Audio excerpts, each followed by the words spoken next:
So welcome everyone. Welcome to our Asia Pacific Regional Forum in a series of webinars to bring light to different groups and organizations throughout the world that are working and living in cooperative housing. And a warm welcome to our speakers from Pakistan, Australia, Philippines, Malaysia, Indonesia, and Thailand, and to our discussion moderator, Mr. Balu Iyer in India.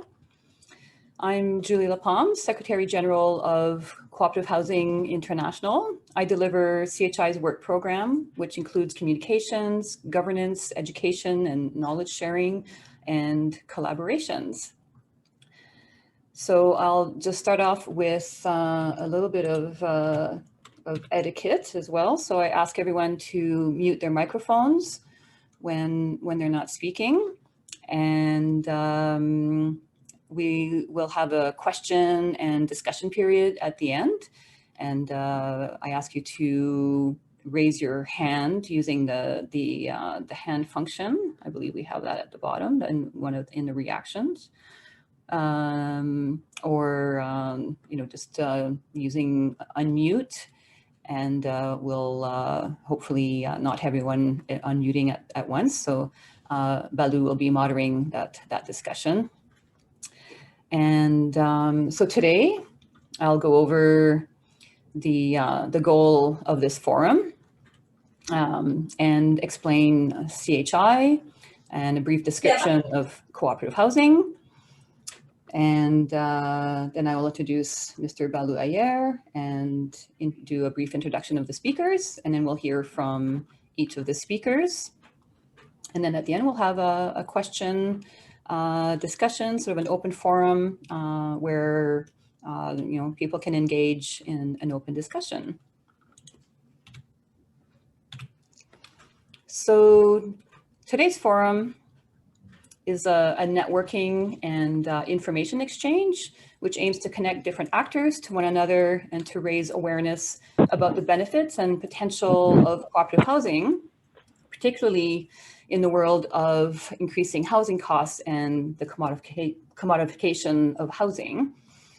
Also by introducing groups to the work of CHI and of the ICA Asia Pacific Regional Office, we hope to strengthen the co-op housing movement in the broader region. So these sessions help to make cooperative housing or the cooperative housing model known on a wider scale.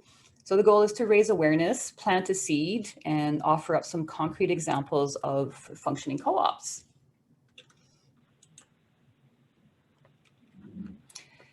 Who is Cooperative Housing International? So CHI is part of the international cooperative movement. We are one of the 8 sectoral organizations of the International Cooperative Alliance.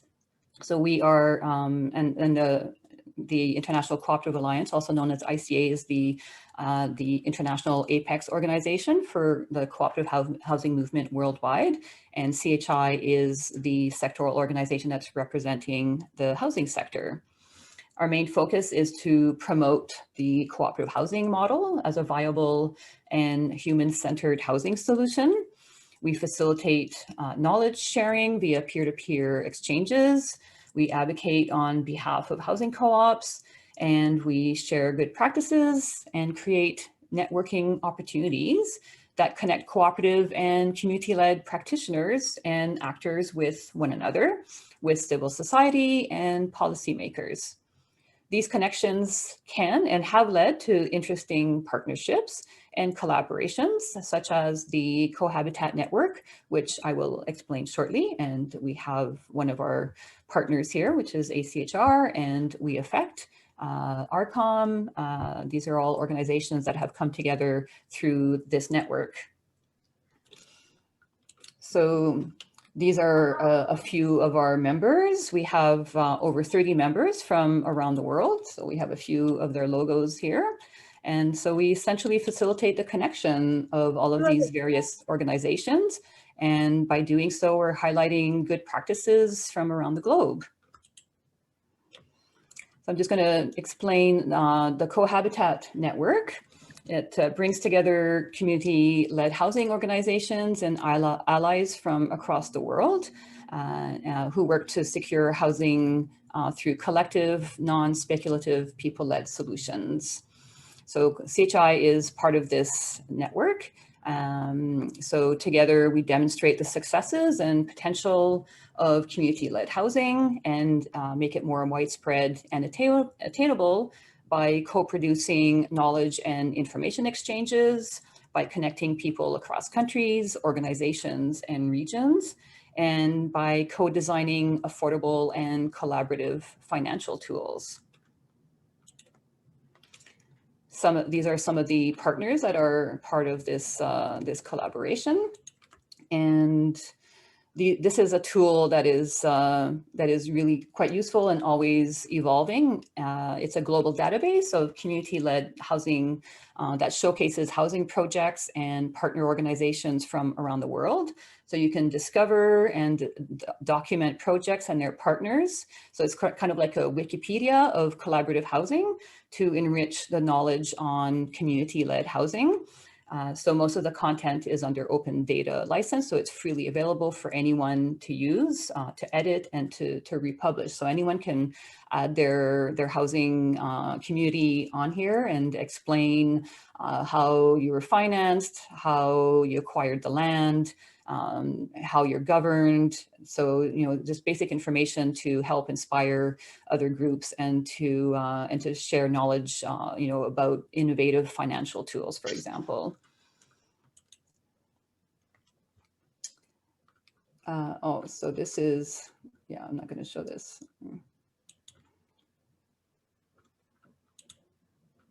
Oops. Uh-oh.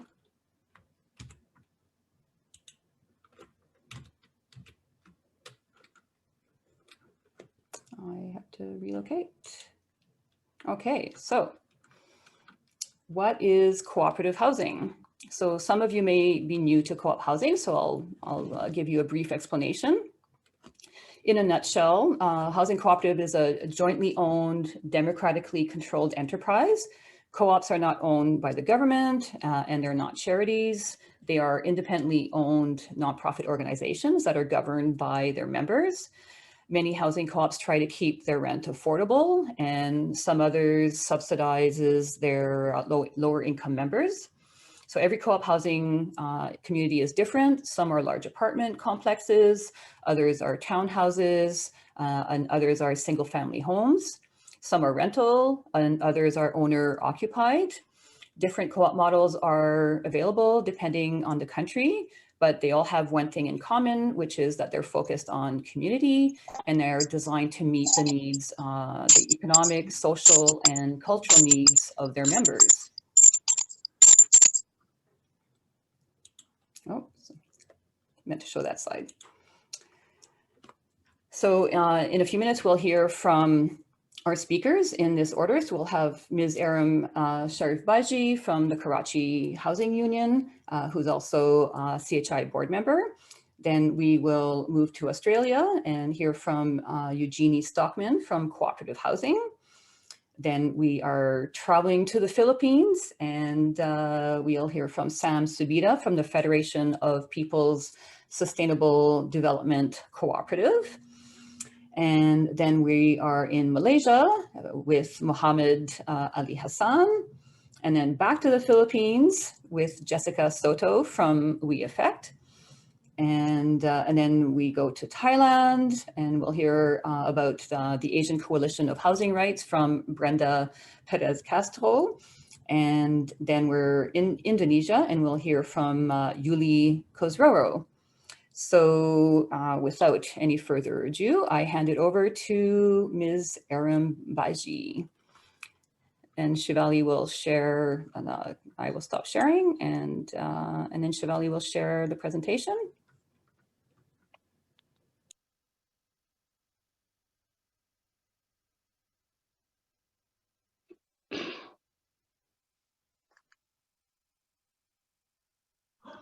Can you see my screen?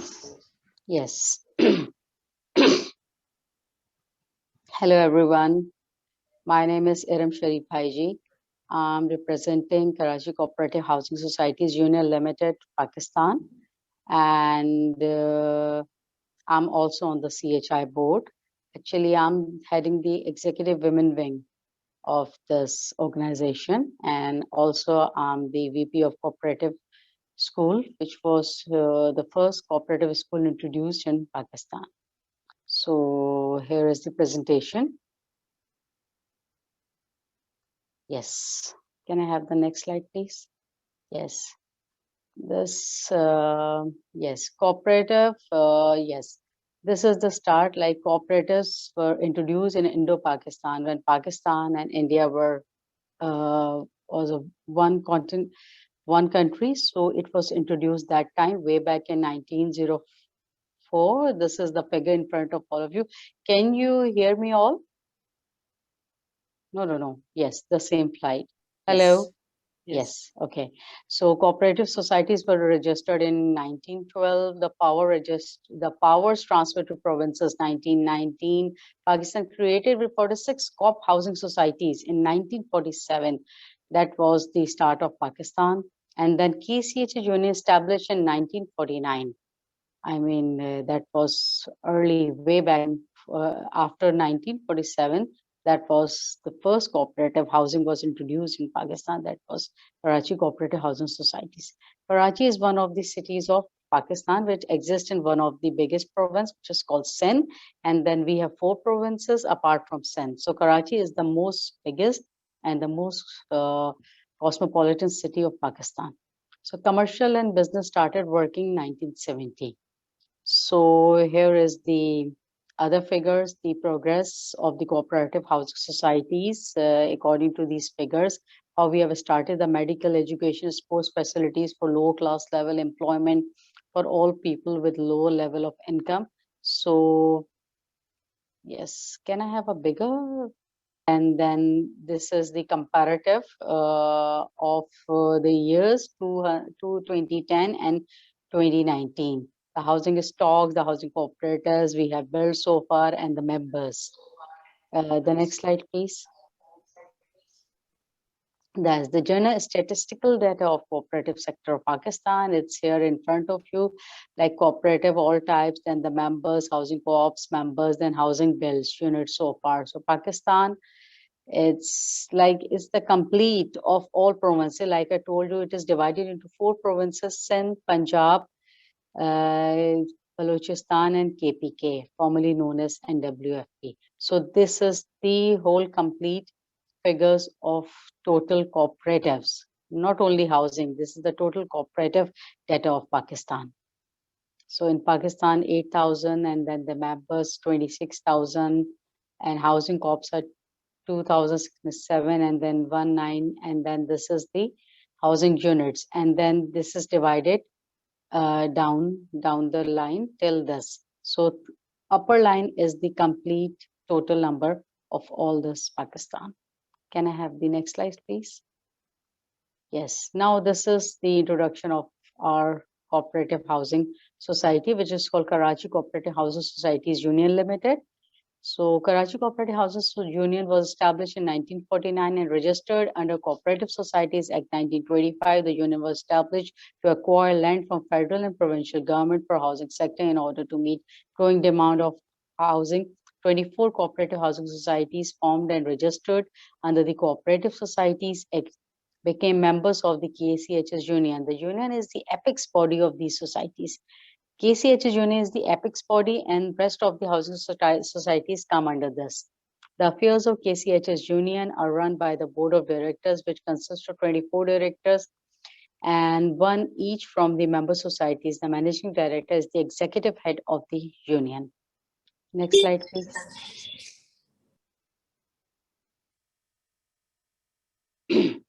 Karachi Cooperative Housing Societies Limited is working on a gigantic project, which is called the Tehsil Town Project. So the Karachi Cooperative Housing Society established in the year 1949 under the Cooperative Societies Act 1925 has been playing a vital role in further more and development of a townhouse on the most modern lines under the cooperative fold, which has been acknowledged by various governments from time to time and commented Okay, commented dignitaries and effort. So I will cut it short. KCH Union is running with 24 established societies, and we have a project which is comprises on a 750 acres land, which we purchased from the government, and we are going to build a big housing volume, a big housing, you must say a gigantic project, which is a small city. Can I have the next slide, please?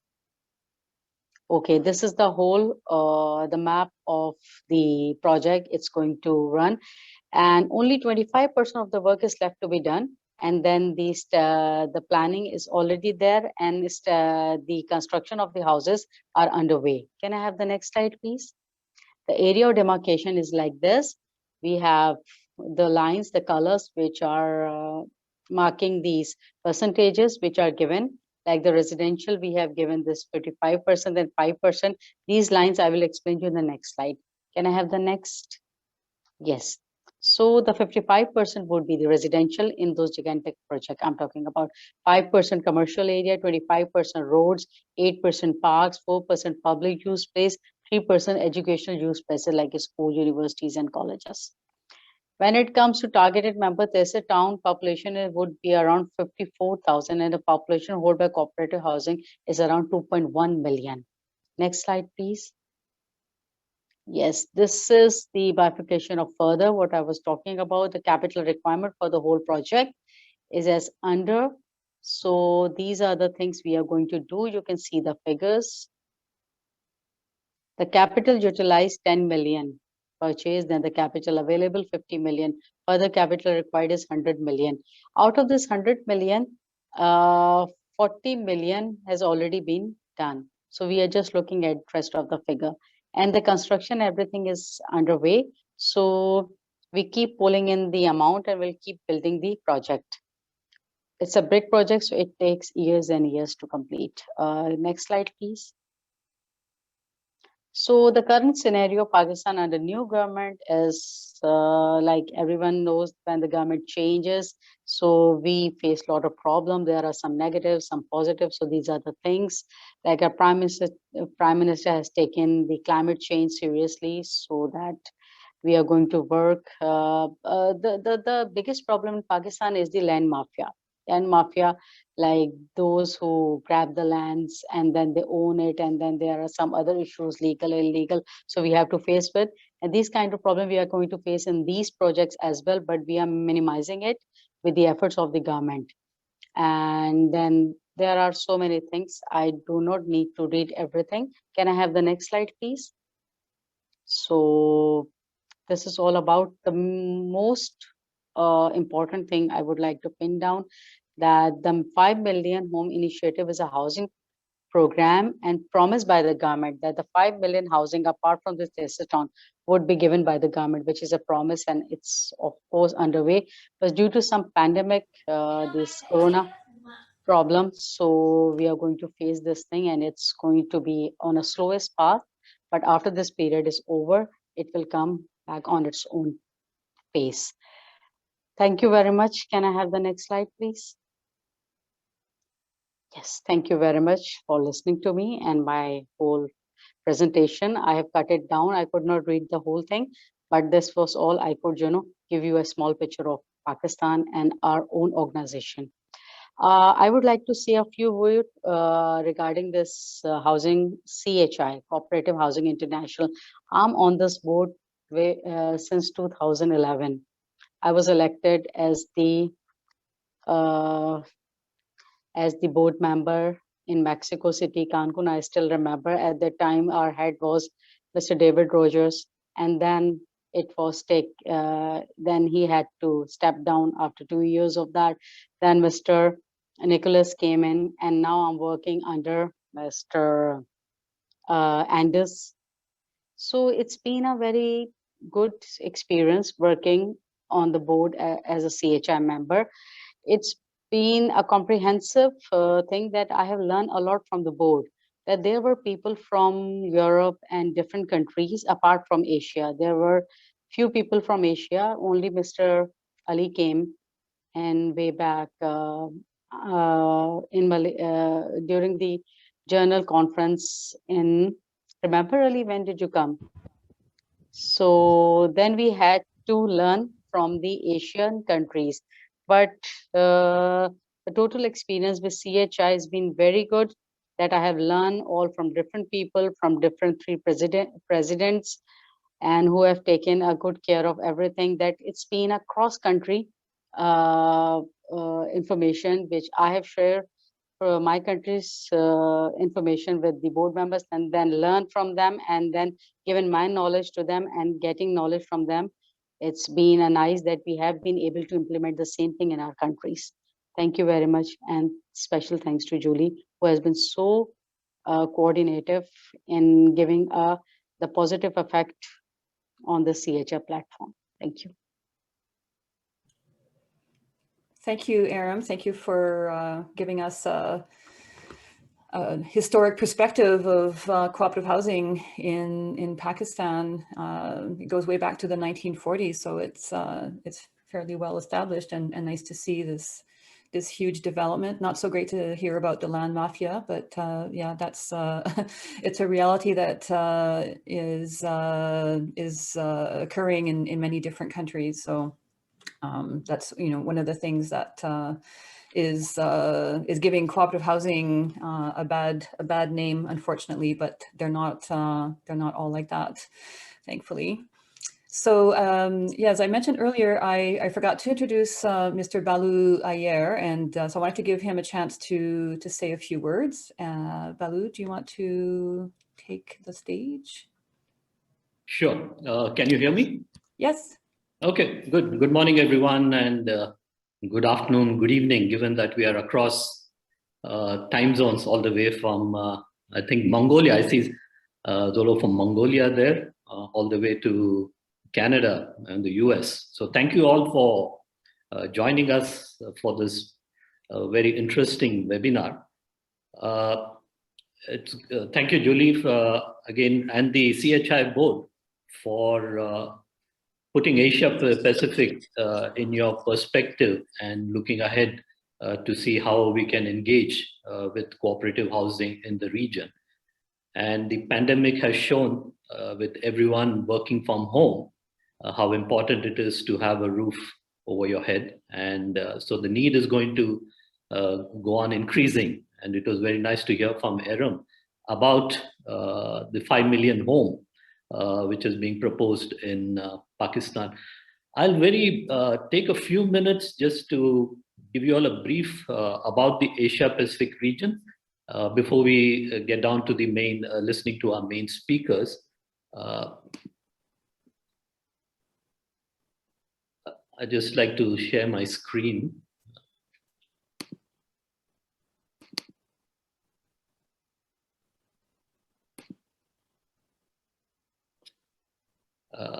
Okay, looks like there is an issue with my screen, but so I'll not share my thing. I'll just briefly provide an overview. The Asia Pacific office is one of the 4 regional offices, the others being ICA in Americas, Cooperatives Europe, ICA Africa, and the Asia Pacific office. We are situated in New Delhi. We started here in 1960. So last year we celebrated our 60th anniversary. In 2013, we established the Malaysia Business Office, and I see many of our members from Malaysia have joined us, so I'd like to thank them for hosting the Malaysia Business Office. Totally in the region, we have close to 100, and the numbers keep fluctuating, but the last number is 109 members from across 31 countries. And the region has a pretty vast geography, right from the Middle East, where we have a member in the Palestine, going across all the way to the Pacific Islands. I think the farthest member would be in Kiribati. So these members are spread across. A bulk of them are in South Asia and Southeast Asia. And these members, as you'll know, tend to be large federations, apex organizations who represent cooperatives in the region. And many of them are also federations who represent sectors, for example, agriculture, housing, It could be insurance, banking, a whole range of them. And in order, given the diversity of the Asia Pacific region, not only in terms of countries, but also in sectors, so we work through committees. And in the Asia Pacific region, we have 10 committees, which are both sectoral and thematic. The sectoral committees are agriculture, consumer, credit and banking, education, and forestry, and trade and business. And the ones which cut across, more thematic, are the research committee, the human resources development committee, gender and youth. And we would like to, and there are many in many countries, and we are going to hear cases today. We have housing cooperatives. So it's an area, I think, where there is need. It has a long history. As Eram mentioned, some of the housing cooperatives started right from independence, would be over 75 years. So the housing cooperatives are spread across the entire region. So it provides a good opportunity for us to come together. CHI provides the umbrella, and which looks at the interest of housing cooperatives across all the regions. But I think in the Asia Pacific region, given the growing interest, again, it's a process where there is we need to understand about housing cooperatives in the region and what kind of work is happening there. And also in terms of how we can engage with CHI. And so we need, I think over time, we're sure we'll get a critical mass to come together and see how we can be much more organized in the Asia Pacific region. But till then, I think this is the start. We need to continue our engagement to learn, to share, and see how we can come together in order to address this important need. I'll stop there, and I think it's more important to listen to the experience of housing cooperatives in the region. So I'll hand it over to Julie. Thank you, Balu. It's important to hear what the ICA Asia Pacific Regional Office does. The ICA is a little bit of a complicated organization, and it's a bit of a spider's web. So it's nice to put the different organizations in perspective. So we will move on. Thank you, Balu. Thank you very much. So now we'll hear from Eugenie Stockman from Cooperative Housing in Australia. Welcome, Eugenie. Thank you, Julie. It's a pleasure to be here. And I was just reflecting on what Eram was talking about in Pakistan, and then there's my story, which is of a significantly smaller scale, but I think nevertheless we're providing some people with very secure tenure. So I'd love to just share with what's happening in Western Australia and Australia more broadly. In doing so, I actually wanted to start with a brief video about cooperation housing. And Julie, have you got the link? Because then it might be easiest to share that from your screen. Excellent, thank you.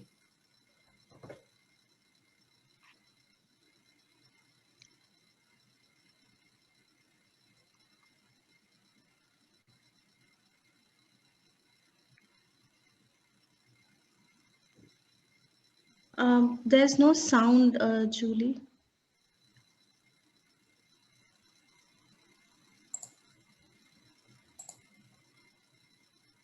Autonomous, self-managed group of people.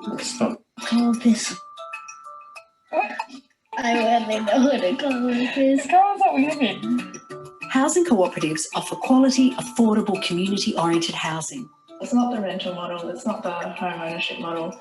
It's something in between where there is security of tenure in terms of where you live. It's very much an autonomous, self-managed group of people. It's not intrusive, yet people are looking out for you and showing kindness. Members of housing co-ops are more than just tenants. We work on a consensus basis of decision making, which means that everybody has to have ownership over decisions that are made. I get to choose the colours that the walls get painted. I don't have to ask permission if I want to hang a picture on the wall. We collect our own rent and we do our own maintenance on our grounds and our houses. We have chair, treasurer, secretary, and and so on.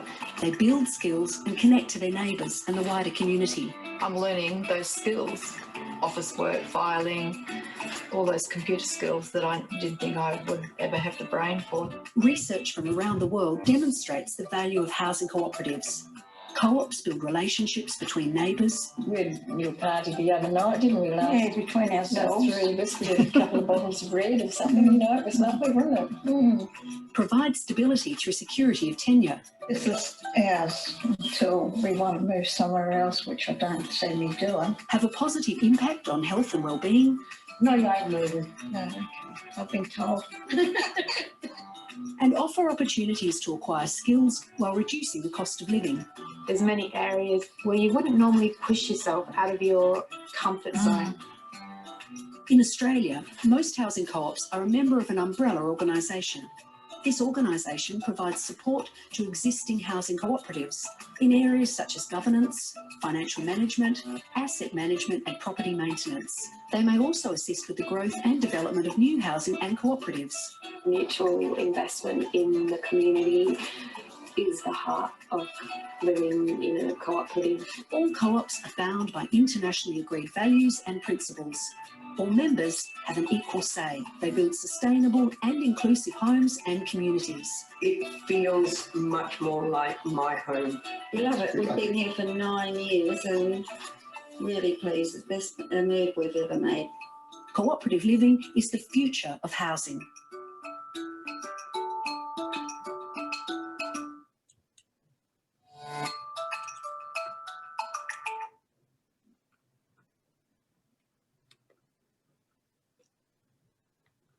Right, I'll share my screen instead.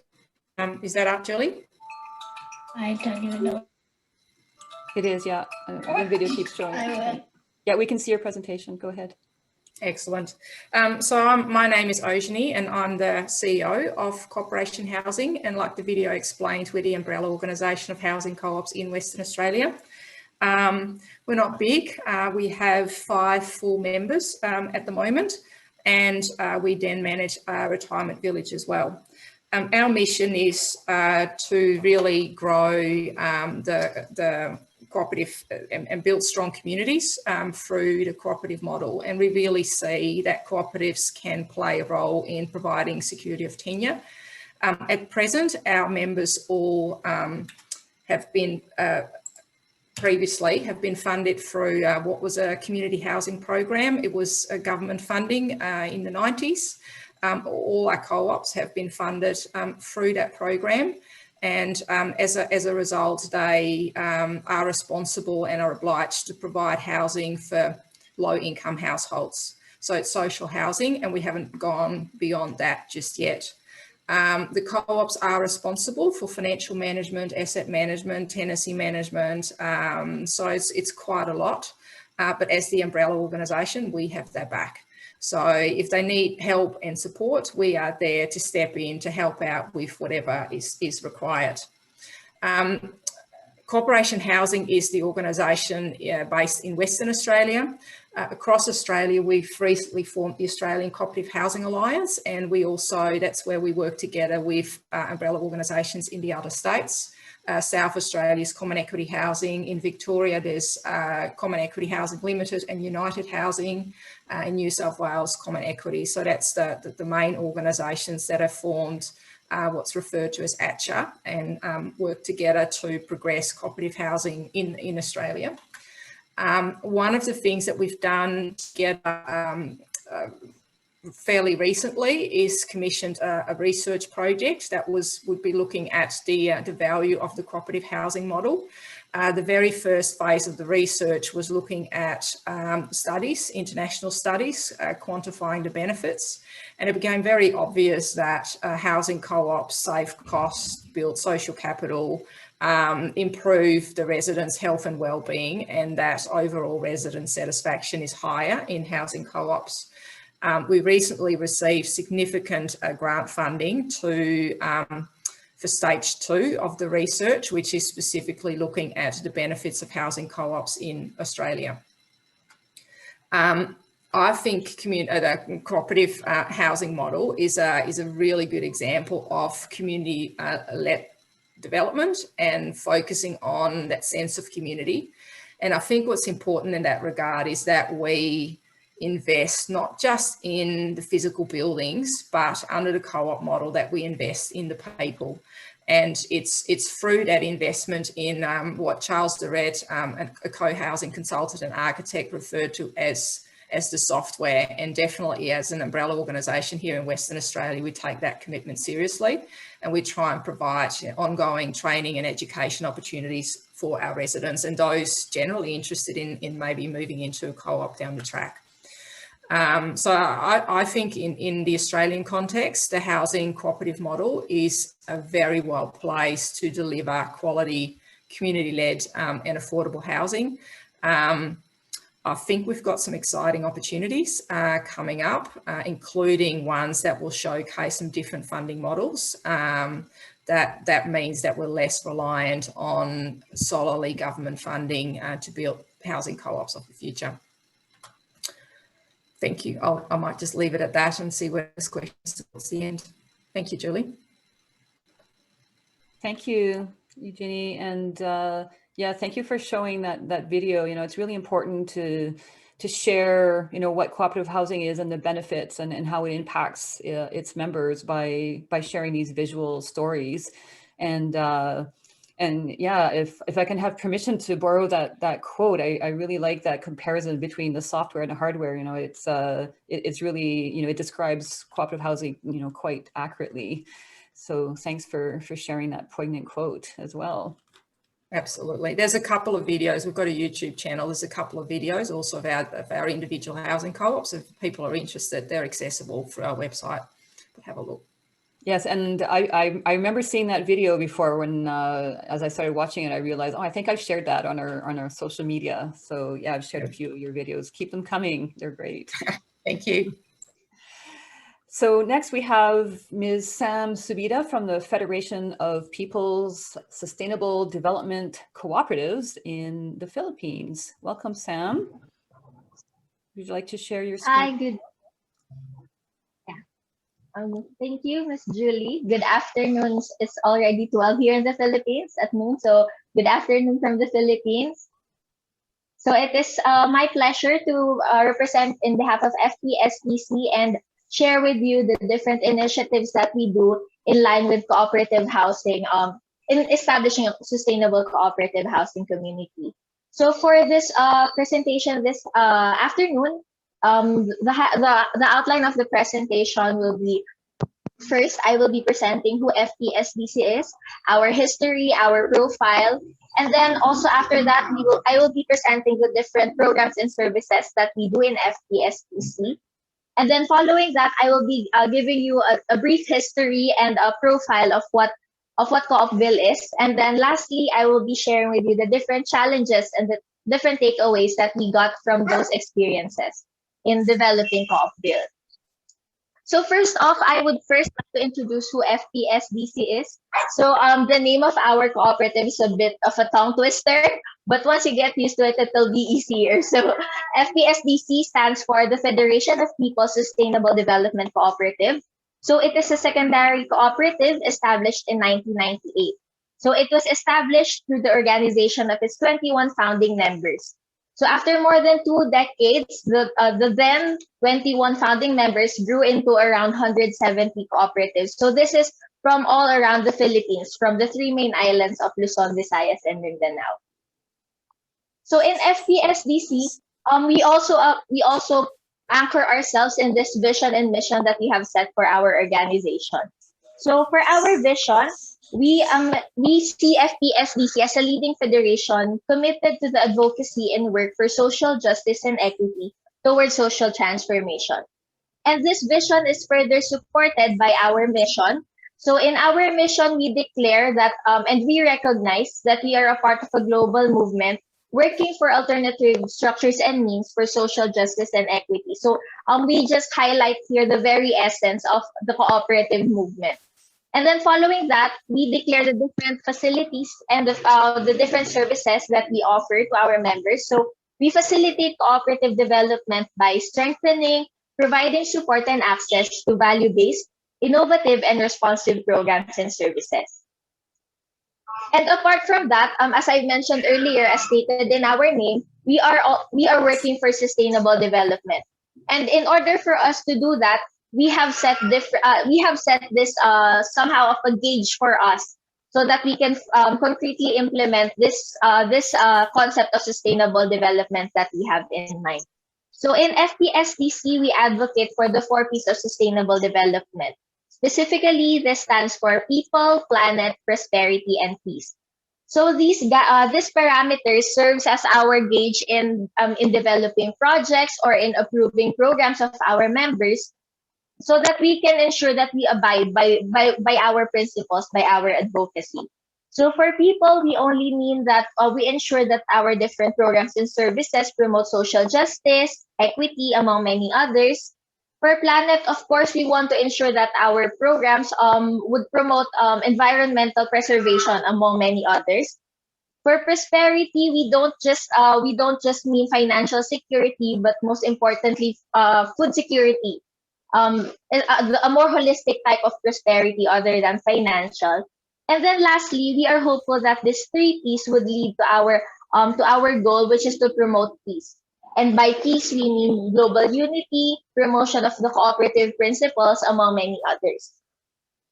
So that's for our advocacy. And for us to deliver this to our members, to our different partners, we offer different services to them. And for FPSDC, our 2 main services are the financial services and the non-financial services. But for this morning, I will be focusing more on the non-financial side of FPSDC, because here is where the sustainable development housing model of FPSDC comes in. But for financial services, we offer our members socialized credit and socialized investment, just like all the other lending cooperatives. So here, focusing in the non-financial services, we have 3 main services. Number 1 is institution building and advocacy. 2, development of a sustainable development housing model, where Co-op comes in. And then lastly, distribution and marketing. So for our institution building and advocacy, here is where we, in FPSDC, we visualize institution building into a framework where it is divided into 2 parts.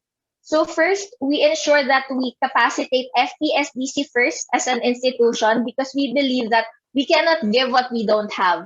So we must first capacitate FPSDC in order for us to effectively deliver the services and needs of our members. And then apart from that, also the other side of the framework is the capacity building of our members. So that's where the different trainings, learning exchanges takes place. So next, another non-financial service of FPSDC, as I've mentioned earlier, is the distribution and marketing facility. So I will be sharing with you a brief view of the framework of our framework in the distribution and marketing facility of FPSDC. So we envision the entire distribution and marketing facility, and we run it through this framework. So as you can see, there is two different sides of the said framework. One is the development side, and the other is the business side. So in FPSDC, we operate our distribution and marketing facility in a value chain approach of doing business, meaning as early as production up until consumption, FPSDC is already there. So I'm sharing this framework with you so that later on you can visualize how the cooperative housing that we have in Cagayan de Oro can supplement or complement in this framework that we have. So in the development side, here is where we mostly transact with our members. We consolidate their products, which we purchase on cash on delivery basis. We also offer financial support as early as production, in the demo farms, harvest, working capital, etc. And we also offer development support through trainings, infrastructure support, quality development, and packaging improvement, among many others. So that's the development side of it. The other side of the framework is the business side. So here's where the work for FPSDC takes place mostly. So here's where we process the raw materials from our members, which we market and distribute to supermarkets, institutions, export market. We also have our own web shop, the peelingpinoy.coop web shop. It's similar to Amazon and other e-commerce platforms. So that's FPSDC, the distribution and marketing facility of FPSDC. So in order for us to market this, we have our Farms and Cottages brand. So our Farms and Cottages brand is accredited by the Food and Drug Administration.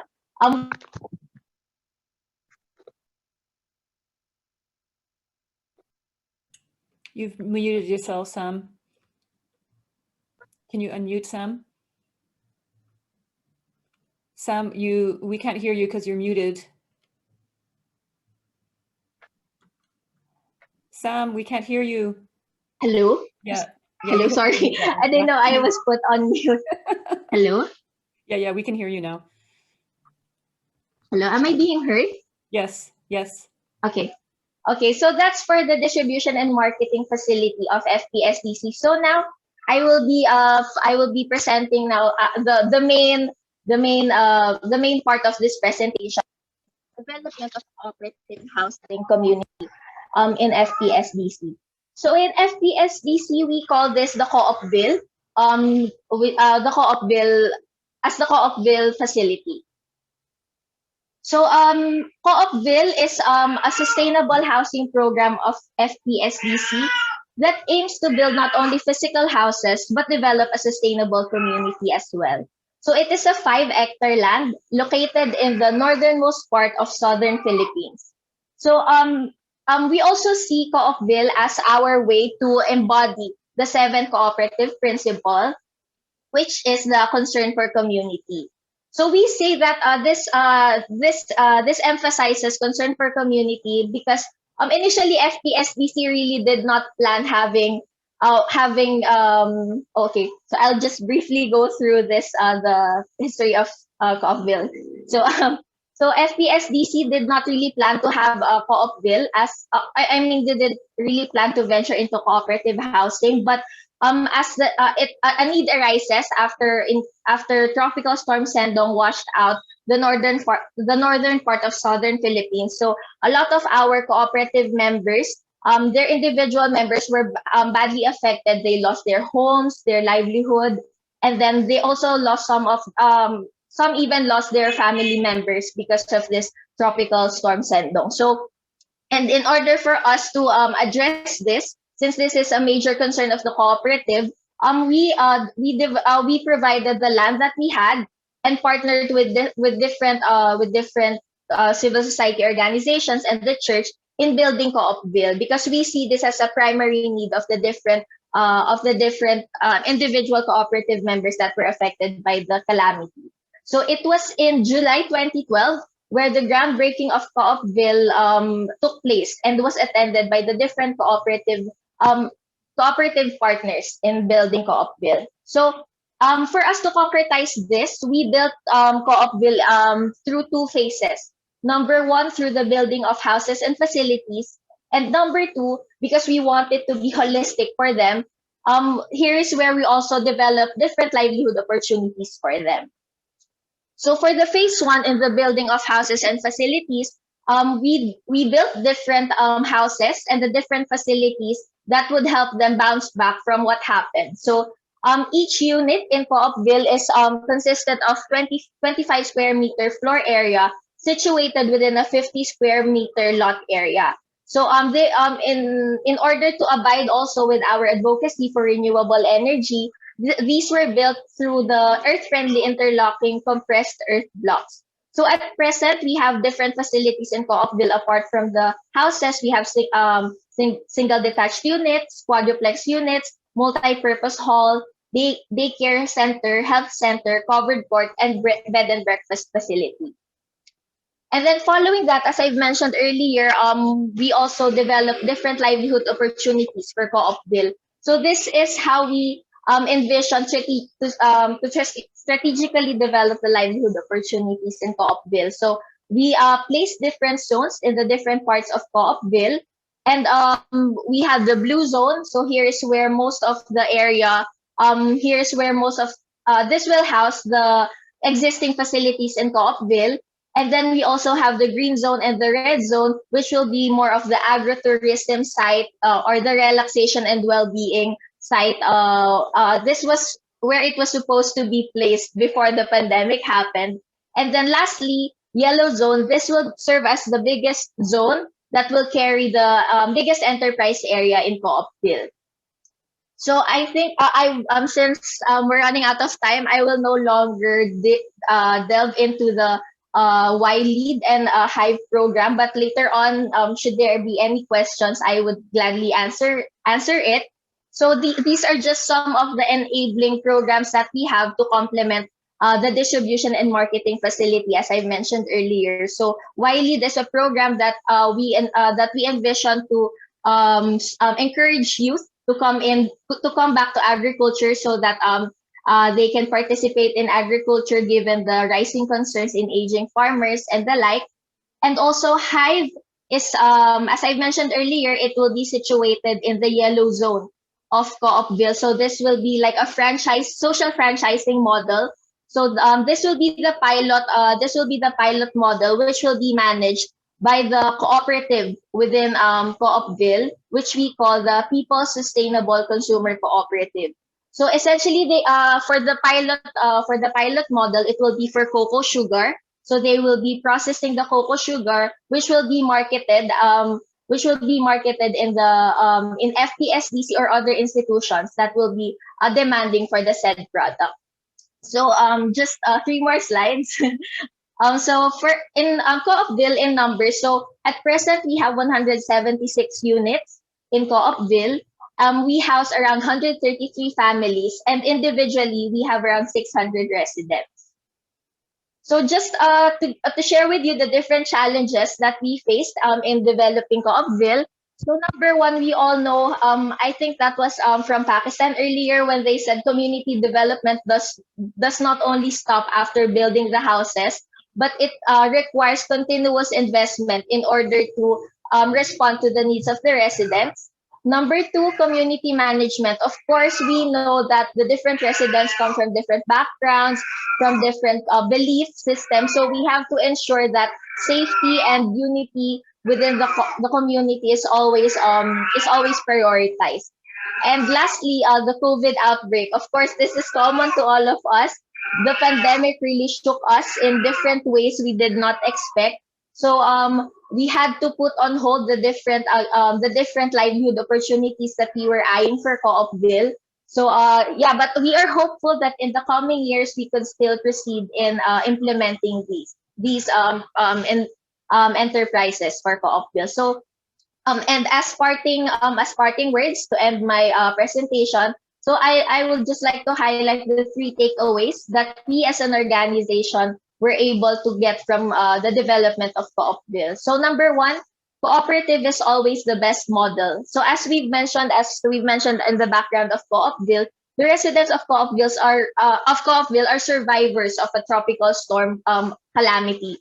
And we see that they're coming together as a cooperative is really one viable way so that they could foster self-help and they could continue on with the different enterprises that they plan, that they see as a way for them to bounce back. And then number 2, rehabilitation must always be holistic. So I think, as what Mr. Bali said earlier, it's not enough to just put roofs or over their heads, but we have to ensure that they will be able to thrive in that rehabilitation area that they have. And lastly, innovation is key.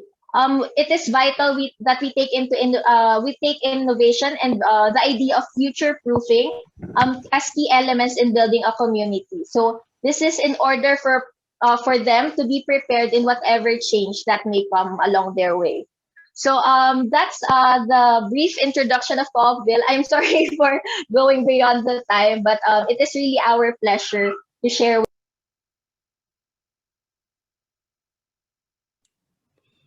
Yeah, you've muted yourself again, Sam. Thank you very much. Thank you very much, Sam.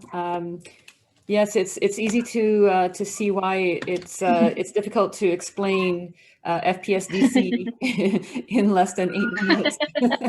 You're very versatile and complex organization, and involved in so many different aspects with the distribution and marketing and training and now with housing, with Co-opville, it's my head is dizzy just just hearing about it. But yeah, and and it's true that with climate change, it's forcing people out of their homes and having to rethink how to rebuild better, and cooperative housing is one of the best solutions in order for communities to come together and build back together collectively and more resiliently. So it's nice to see that that you're doing that. Thanks again, Sam.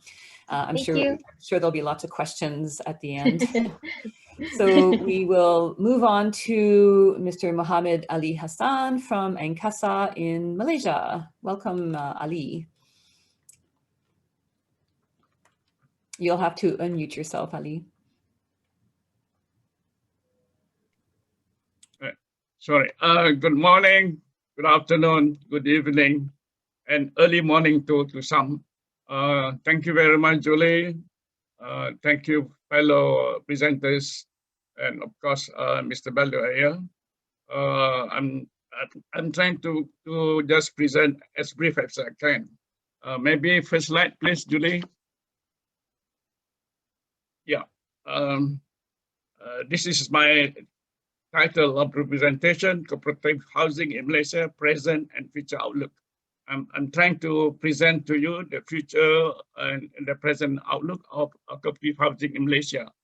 I'm hoping to share all those which I have underlined, but I'm not going to dwell all those because many of you perhaps know about Malaysia, and perhaps I have highlight 1 or 7 slides only.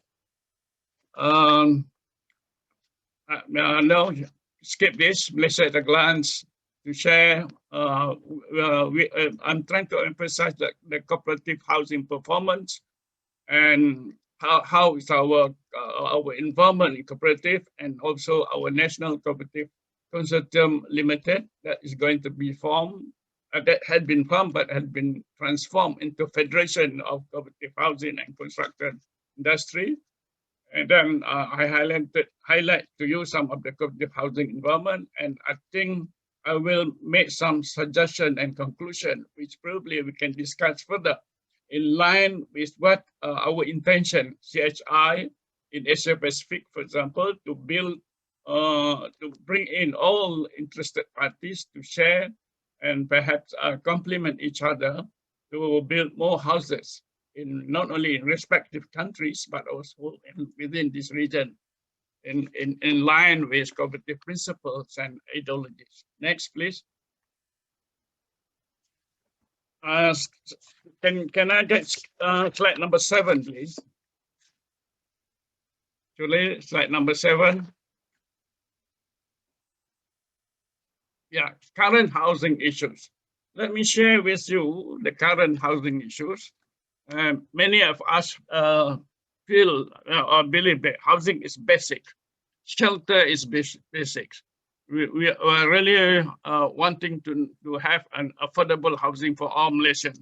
But to some, housing needs is basically universal, but then I can sense there are a kind of demarcation between the rich and the poor, and perhaps between regionals to region, between the rural areas and urban areas. There's some kind of housing type and housing facilities for all. But some houses have been built, but perhaps still it's not enough for all. Some houses being built is not only for us to own, but perhaps just to see rather than to own the house. And we have also some problem. For example, we have our national housing policy, but the national housing policy, the state have different priorities.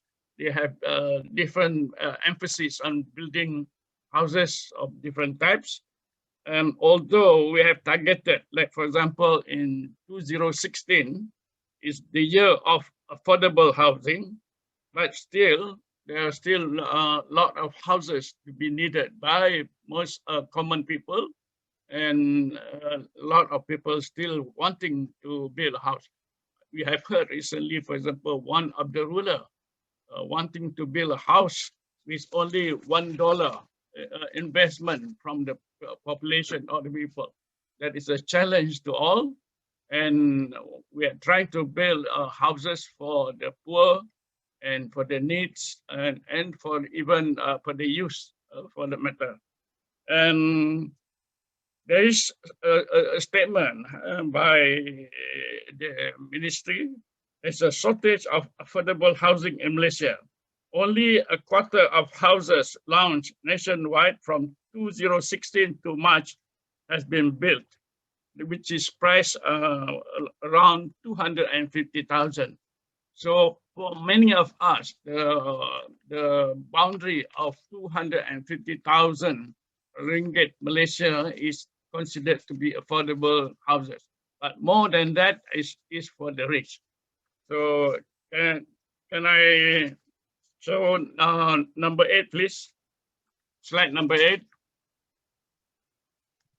Julie, slide number 8. Yeah, these are current housing issues.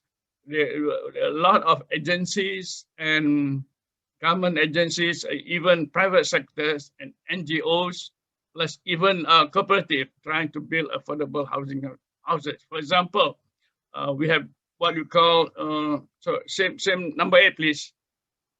We have this residential Prihatin from the Federal Factory wanting to build 10,000 units between 2021 to 2024. We have at the moment the goal of national policy to provide adequate, comfortable, quality, affordable housing to enhance the sustainability of the quality of life of the people. This is a very good and what we call very fine goal, but in reality, we have yet to see this thing to be materialized. And I ask for page 10, please, slide number 10. Number 10, 8, page 10, no, 10. Next, please. Yeah. So in Malaysia, now let me share with you some of the cooperative housing performance.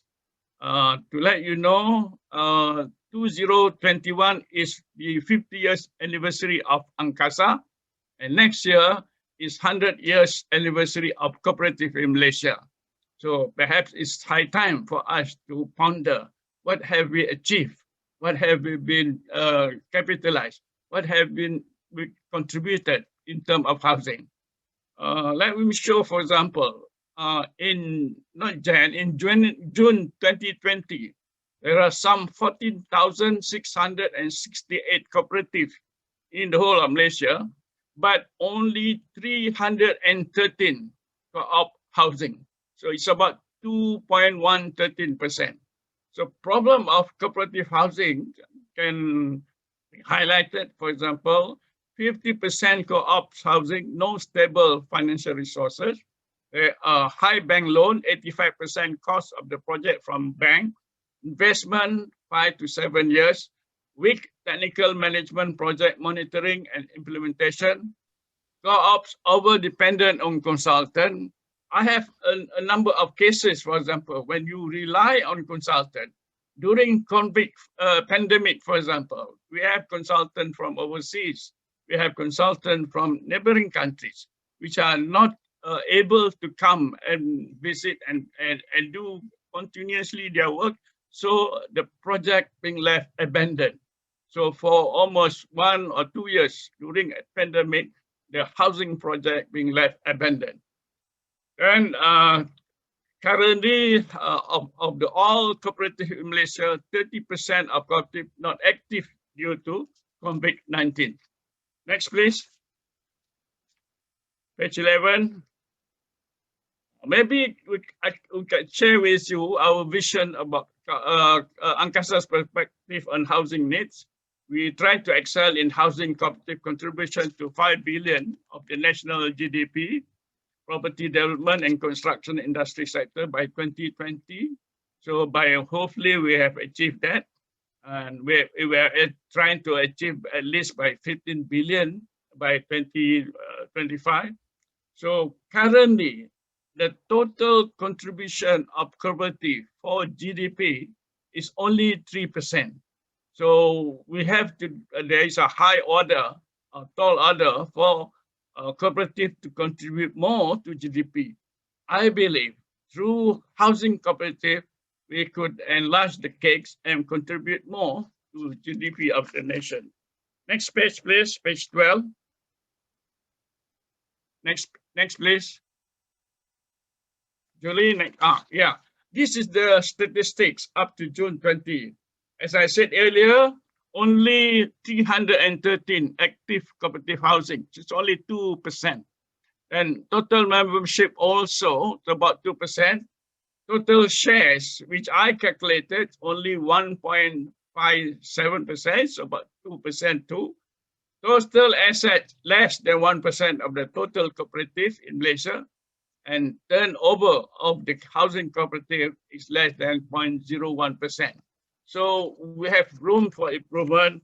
I think we can do more, perhaps with assistance from different sectors or from different assistance that been given by technical assistance or by working joint venture project with other countries. Look, for example, some of the projects that are being planned. Next. Next page. Right. We have the Philippines. They were trying to promote co-op bill. Malaysia by itself trying to promote co-op city, a city being developed by cooperative, run and managed by cooperative, owned and contribute capital by cooperative, ownership by cooperative, business management by cooperative, and funded by cooperative.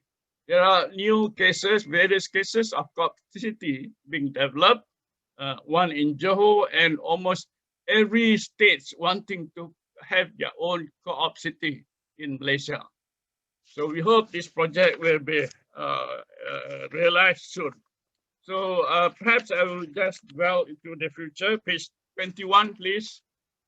Just page 21, the future outlook. This is 14. Now, these are some of the samples. These are examples about before that. 20, please. Yeah, example of successful housing. I highlight here. There are 7 housing cooperatives that is very successful in Malaysia. For example, Koperasi Tunas Muda Sungai Ara Berhad Pulau Pinang, to the extent they give free house to their members. They build themselves and they give free houses for them. One of the reasons why they can afford to give a free house to their members is that because at one time they own a large chunk of land and they build that land perhaps less price and very cheap, and then they can afford to give free houses to their friends, their members. Koperasi Belia, and I know that number 5, Koperasi Semelin Berhad, through various joint venture with private sector, with government agency, they build houses, not only for members, but also for members. They build high-rise buildings. And I think at one time, we showed the members of CHI during our regional or global forum here in Malaysia. Next. So in order for future, I believe shelter is fundamental human need. Housing plays an important role in people's well-being, contributing to the physical and mental health, education, employment, and security outcome for individuals. If we have that in line in our thinking, I think we will give priorities and allocation for development of housing projects. I believe it is everyone's right to own a house or home rather than a house that is comfortable, affordable, convenient, sustainable, and holistic to ensure long-lasting quality of life, as what have the previous speakers mentioned. Next, my suggestion. Next page, please. Next page. And here, next. Okay, my suggestion at national level, cooperative. We believe our own cooperative have their own property. They have various size of their own properties, but at present, I think they have not speed up their process of development for housing project and others. So the rest, for example, I suggest a kind of blueprint for cooperative housing and ensure various resolution being carried out and establishment of a federation of cooperative. And by right, I think this federation tomorrow itself, I think we're going to deliberate whether the consortium of property, cooperative and construction industry in Malaysia can be transformed into a federation of property, cooperative and construction industry in Malaysia. And we hope this can be done tomorrow. And then there should be a close report between various property sectors of Malaysia, and of course between various agencies at different levels and different sectors. Next, at international level. Next page, please. The last one. Ali, can you make it quick because we're running over time? Yeah, the last one is regional. I'm suggesting global and regional housing co-op bank, financial, and of course the last one, number 6, CHI Asia Pacific Regional Workshop and Committee. This is, I think, in line what myself and Aaron was thinking about formation of CHI at Asia Pacific level. I guess that's all. Thank you very much, Julie. I finished. Thank you very much, Ali. Did you hear me or not? I wasn't sure. No, that's fine. Yeah, so just in the interest of time, we'll move on to Jessica Soto from We Affect in the Philippines. Welcome, Jessica. Hi, thank you, Julie, and good afternoon, everyone. I told you earlier that I wouldn't be presenting a slide, but I have very few slides, but I promise I will keep mine to 5 minutes. Okay, that's fine. Yeah, can you share your screen there? All right. Yes, I was trying to share it. Can you see it now? Yeah, we can see it, yeah. Okay, go ahead. Oh, Jessica seems to have frozen. I think maybe it might be best if you don't share. So because basically, I want Jessica, I think you'll have to unshare because we can't hear you. On what we affect is, and Jessica, as soon as you started sharing, we couldn't hear you very well. So I think you'll have to unshare and just give it orally.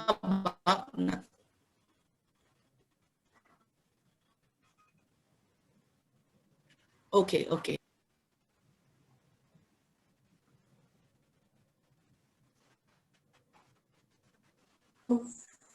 Hello. Yeah, your sound is not coming in. Can you unshare your screen? Because I think it's taking up too much bandwidth. I have unshared already. Okay, I guess it's just taking a little bit of time. Okay. Jessica, are you there?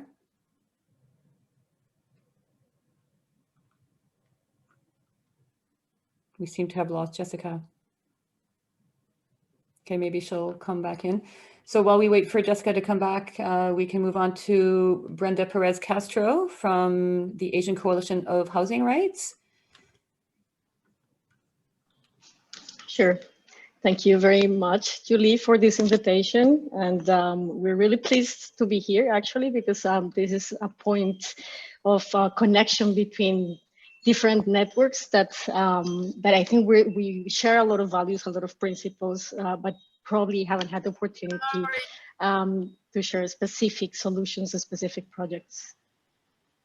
Should I go on, or should we try with Jessica again?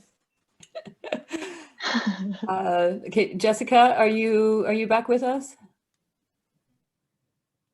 I'm so sorry. Yes. Okay. Yes, can you hear me? Yeah, we can. You're coming in. So. Okay, we'll move on to Brenda, and then maybe if you close some applications, or just to maybe if you just have your Zoom open, that might help. So we'll move to Brenda, and then we'll see if you've sorted your sound issue. So Brenda, if you want to go ahead. Thank you very much, Julie. As I was saying, the Asian Coalition for Housing Rights is a network at the Asia level, present in 19 countries. And we have been working basically with organized communities of urban poor dwellers. I want to share a few slides, if it is possible. Yes, please go ahead. Yeah.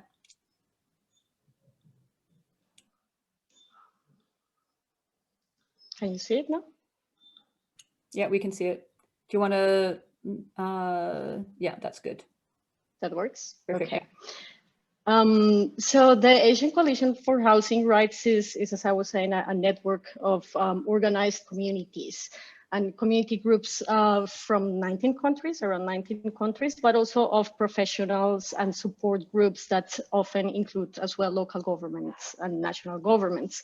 I think our entry point to this discussion is slightly different because the history of ACHR starts as a coalition, as its name says it, fighting against housing rights violations such as evictions. And this is how we started, but the way the coalition has changed from this initial idea of fighting evictions until becoming an organization that brings together different stakeholders to provide solutions and proactive ways of articulating different stakeholders to come up with solutions in housing and access to land, shows how the coalition has been adapting to the reality of our context. So I want to share a little bit of, again, as I was saying, our entry point is slightly different. I think most of our members of the ACHR are organized communities, but also professionals and NGOs.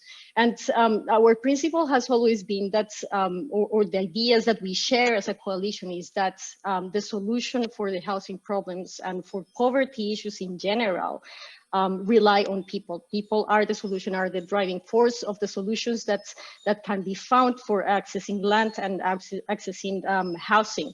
So we have always promoting the idea of community-led housing.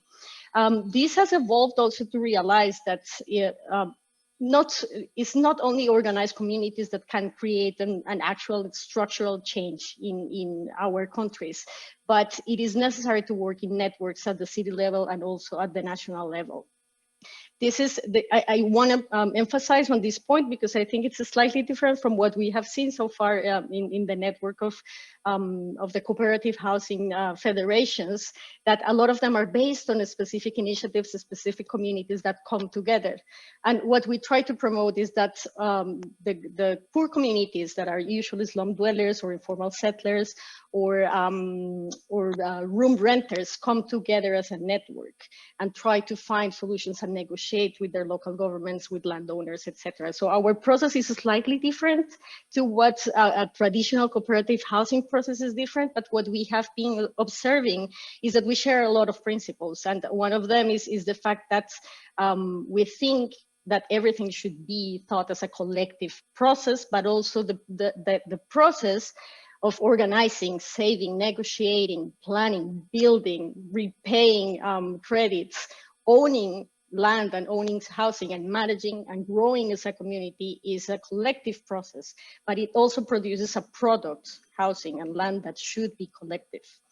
and is collective, and the strength that specifically poor communities can have as a collective is much more than what they can have as individuals. And this is where we have seen that the cooperative housing scheme or as an institutional framework, collective housing has enabled some of these communities in some countries to provide an institutional framework that recognizes organized communities. As you may imagine, slum dwellers usually are not recognized as citizens in many of the Asian countries. Many of them are migrants, so they don't, in many cases, they don't have papers. So for them, it's very difficult to access any sort of housing solution. While if they're organized in a collectivity, such as a cooperative, it is easier for them to enter a process of negotiating and establishing partnership with more formal actors, such as local governments, also landowners, and getting recognition to access land and finance mostly. So we have seen that although community-led collective housing and cooperative housing share a lot of principles and mechanisms, the difference we see with cooperative housing is that cooperative housing is actually providing a legal framework that in many cases our processes don't have. So this is our main interest in sharing with you today, is trying to find those points of connection and hopefully for further collaboration with the groups in Asia that are working already on cooperative housing. I'm going to explain really briefly, but also to make the point that community processes that start from informal settlers and support groups are very messy. This looks very organized, but this is not how it is.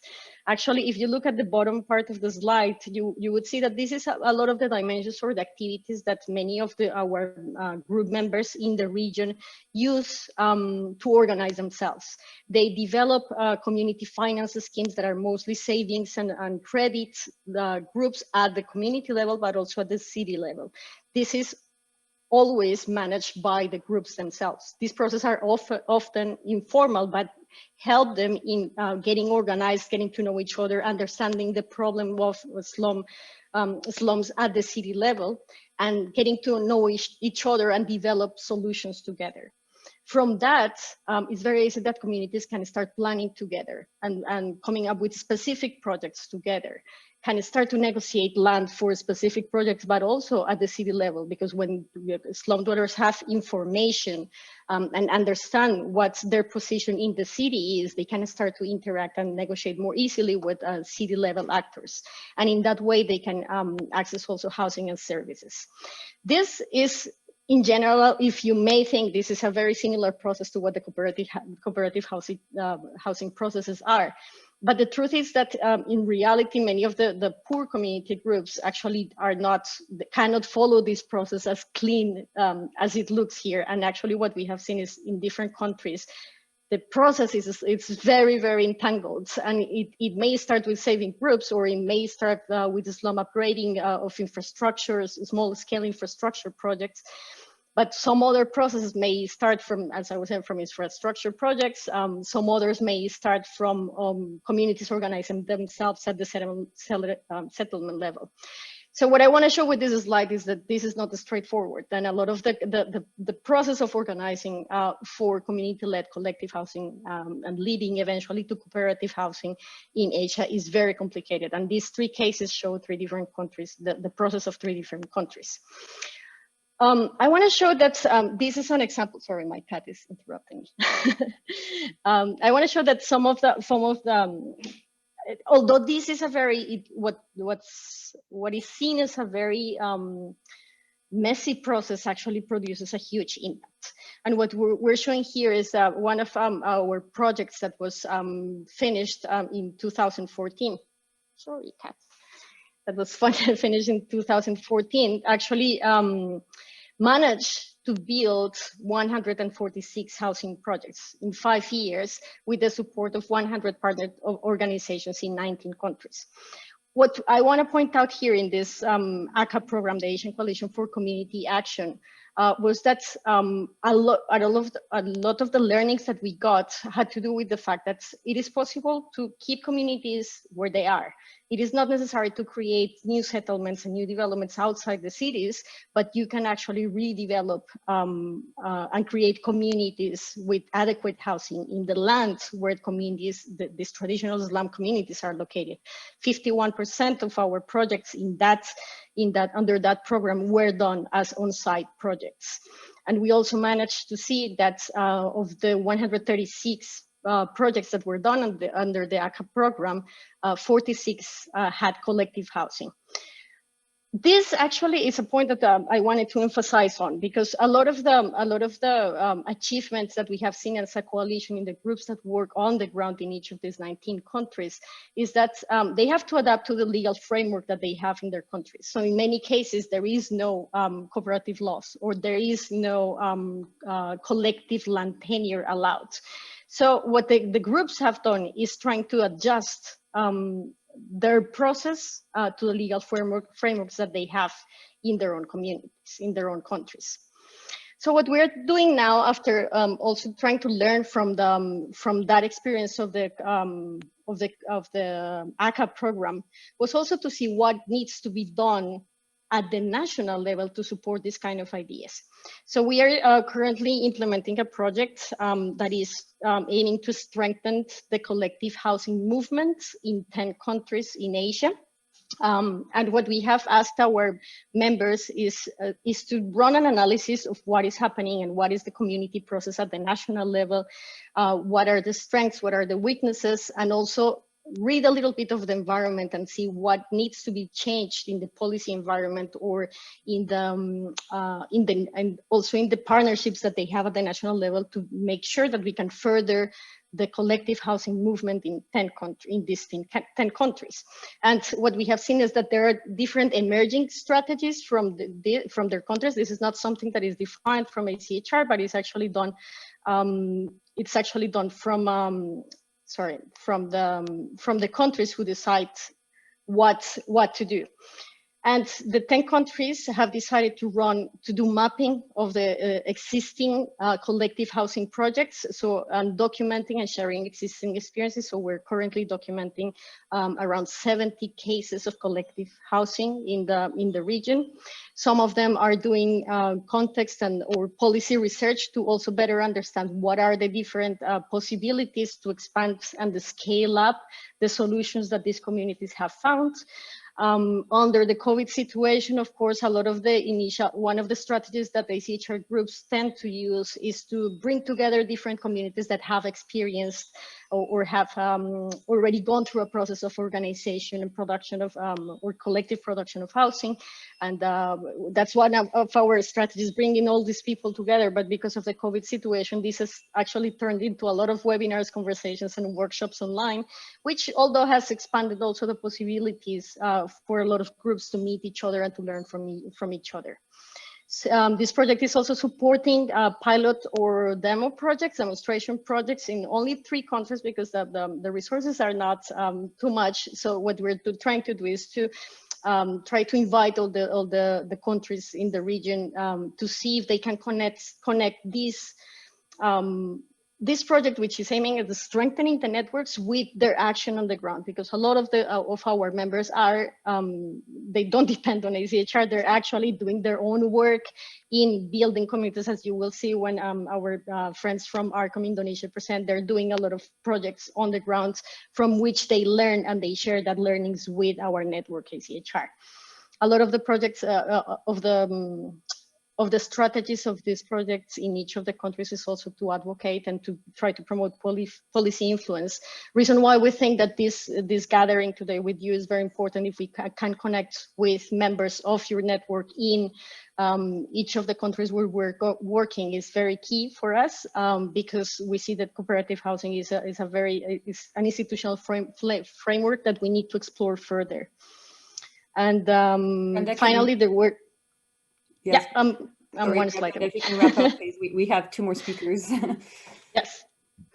As I was saying, and Julie introduced the Cohabitat.io platform, we are already documenting a lot of the case studies and the collective housing projects that we have supported through the years. So we are in the process of doing that, and we have uploaded some cases that you can visit in the platform, but also in our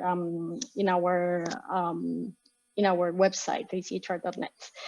So I just wanted to invite you and to maybe provoke a little bit of the discussion going forward. I think, again, as I have said, that we have shared principles from our understanding of what the community-led processes are and what cooperative housing stands for. I think we share a lot of those principles. We are looking for non-speculative solutions. We are trying to promote self-sufficiency in communities.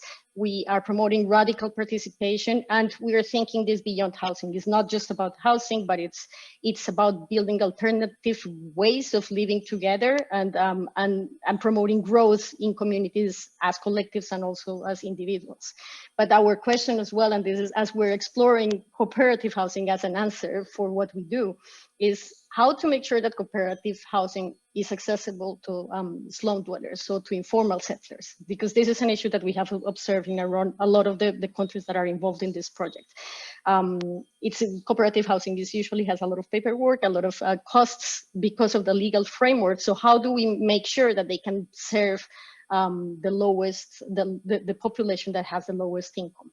The other question is how to get governments to actually revive cooperative schemes, because a lot of governments do have laws and frameworks that support cooperative housing or cooperatives in general, but they're not enacted, they're not supported, there are not the funds allocated to them. So how do we work together to make sure that governments do use those frameworks? And how to avoid excessive paperwork. Something that we have observed in some of these countries is that the cooperative housing process it's very time consuming, and in many cases communities find it challenging to be part of this process because of all the paperwork. So how do we make it flexible so it responds to the needs and the ways of people, the ways in which people organize themselves? So I'm just going to leave these questions, and I'm hoping that we can discuss them later. Thank you very much. Thank you, Brenda. Sorry for having to rush you, but we're no problem. Running over time. But yeah, I appreciate your observations, and they're noted. And it is true that cooperative housing development is not fast and it's not easy. Even in countries where the legal framework is very well established, it is kind of intensive, and it is a challenge that needs to be addressed and surmounted, and also the target populations, because it is in some in most countries, it's cooperative housing is not a government it's not a government form of housing, so but it's dependent on government subsidies and operation subsidies and living subsidies, so the relationship is intertwined, and it sometimes it's the lines are blurred, so it's difficult to know who is responsible for what. But yes, definitely fodder for more discussion. So thank you again, Brenda. And we will try with Jessica again with We Affect in the Philippines. Jessica, hello. Hi, can you hear me? Yes. Yeah. Okay. Good afternoon again. I will try to be very quick because I know that we are running out of time.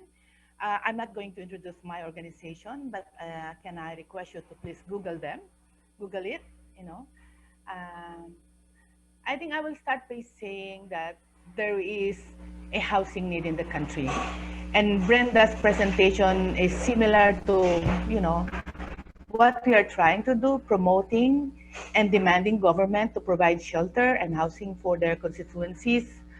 But at the same time, we are guided by the UN Habitat perspective. We are guided by the 7 elements of adequate housing, where we look at legal security of tenure, availability of services, materials, etc., affordability, habitability, accessibility, location, and cultural adequacy. I would say that in the Philippines, our approach is hybrid. And we're trying to do, what we're trying to do is really organize slum dwellers into cooperatives. You're right, Brenda, it's not easy. There's so much challenges that goes into it, but I think it's going to be sustainable in the long run. What we have right now in our work is that if I look at the status, we have organized 49 housing cooperatives, but 21 of which have mother cooperatives, maybe like FPSDC. 28 housing cooperatives are actually from the slum dwellers. 8 are homeowners association at the moment, and there are actually into the perspective of developing them into housing cooperatives. What we did is have this partnership with the Cooperative Development Authority to be able to streamline and make it easy for housing cooperatives to do away with excessive paperwork. And we also able to organize a joint monitoring and evaluation committee for housing cooperatives where you have all shelter agencies and financing institutions coming into that forum and talking about how we can actually share the burden, of building houses for the poor. At the moment, were able to resettle 2,980 families, but of the 21 co-ops, there are different housing status, I would say, of their projects. Some are into the social preparation, some are now into the land acquisition, others are into the ongoing construction. So where do we want to go from here? I think we are now in the development of the Cooperative Housing Union. And if you have the models in Malaysia of the cooperative city, we have what we call the Cooperative Housing Township, where we are now in the process of acquiring 240 hectares estate, of which 66 hectares is devoted for economic zone. We are also trying to establish a housing co-op funding network, and thanks, Julie, for sharing those information. At the moment, 15,620 families are waiting for financing. These housing proposals are already with the government, Social Housing Finance Corporation, but unfortunately, the government has only 0.002% of the national budget. So when you look at it, actually, it can only build over 600 housing units. So with 6.7 million housing backlog, that's really just a drop in the bucket. I'm trying to look at my notes. So basically, these are the data that I wanted to share with you. And I will be looking forward to how we can actually collaborate better, meaningfully, and in a more sustainable way. I was supposed to show you different slides of our housing projects in 4-story, single detached, and post-disaster housing projects, which of course is different from each other. But I will be happy to respond to any questions that you may have. Thank you, Julie. Thank you, Jessica. And sorry, yeah, we can't see your slides. Maybe you can send me your slides and I'll share them on our various channels. And I also wanted to mention to people who can't stay with us much longer, if you have any questions, you can just put them in the chat and we'll try and answer them before the end of the session, or we can we can share them with the speakers and we'll make sure that we answer your questions. So thanks again, Jessica, and we will move on to Indonesia with Mr. Yuli Kuzworo. Yuli, are you with us? Sorry to make you wait till. Hello. Can you hear me? Yes, we can hear you and we can see you. Thank you so much for joining us. So can you introduce yourself and Arcom Indonesia? Yeah. And maybe the host can help me to share the screen for me. Yeah, thank you. Yeah. Good morning, everyone, and also good afternoon, good evening for everyone in another side of the world. And yeah, the first I want to share, I want to introduce that my organization actually the part of the Asian Coalition for Housing Rights Network in the Asia. Since 2009, we are mostly a community architects focusing work in the urban poor with homeless people and also in the post-disaster context. Yeah, now I will share a small project. This our latest project in Central Sulawesi related with post tsunami project. That this project actually very small to promoting how people, how survivor can work together collectively to build their homes. And also we want to this project actually want to show that how people can dealing with the problem with related with the environmental, especially the housing issues on post disaster, and also how to advocate the policy of housing after disaster. Next, please. Yeah, this the disaster fight on Sulawesi. If you know, on 2018 on September, 7.5 to 9 Richter scale, big earthquake, and continue to the another disaster, tsunami, and new term of disaster in Indonesia, liquefaction.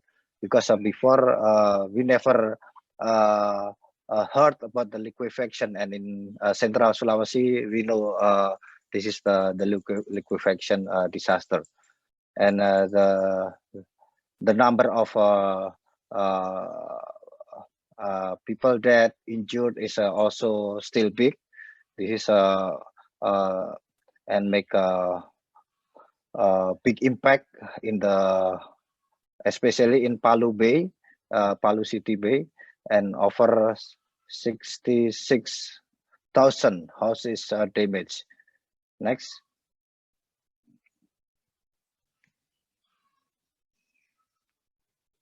Yeah, we choose to we choose work with a community in coastal area. Why the coastal area is a very strategic? Because the area is rich with natural resources, high potential of rights, especially in environmentally, livelihood, social culture, and gender equal justice. And also with this area is a strategy to promoting community-led approach on reconstruction process. This area also is a massive impact of the tsunami. Mostly people working in the informal sector, fishermen, local fishermen, and also they don't want to leave the original village because working in the related with the sea. And after the disaster, this is a classical approach by government that they want to relocate people who living in the coastal area, because this is a dangerous prone zone, and also the government say that they want to protect people, local people, and make a big scenario for resettlement project. Next.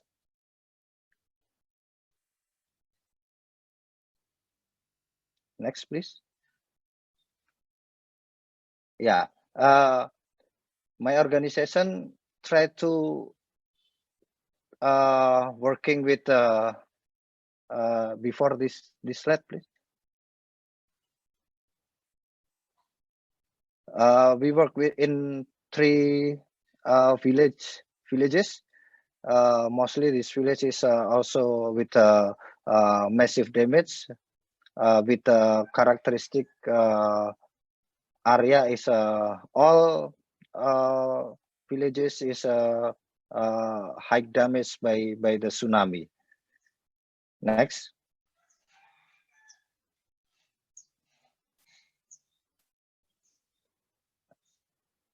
And then with how to finding the gaps.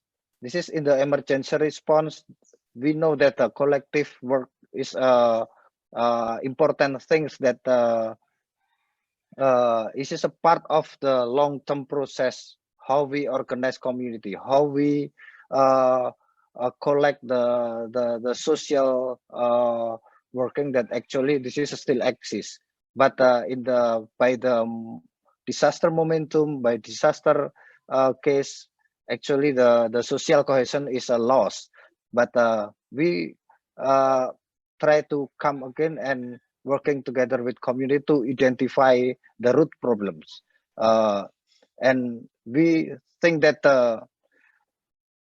by implementing the paradigm that people is the survivor, not the victim, this is the key factor to make people involved in the process, to build temporary shelter, create the database, and formulating their aspiration at the beginning. Also, we were working collectively on emergency phase by some activities like building the shelter, community center, provide foods, collecting tsunami debris is the real trauma healing for survivor and strengthening each other. This is a very important to start working collectively after the disaster. And also third important things that we already know based on the experience before that government always announced that they will clearing all settlement in 100 meters from the high tide sea level to protect people and make a new regulation. This is a red zone, and government want to relocate all people along the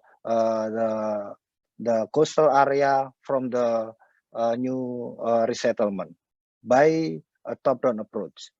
And this is the gap that local people who living in the coastal area don't want to relocate, move far from the coastal. Next. How communities solve the problem? Yeah, we think that organized people working with the small group working closely is important things. Produce valid spatial database is very important, and then the database classified by community to make aspiration and start organizing with people in the wider group to create alternative solution for reconstruction. This is one process important, very important to build collective work. Next.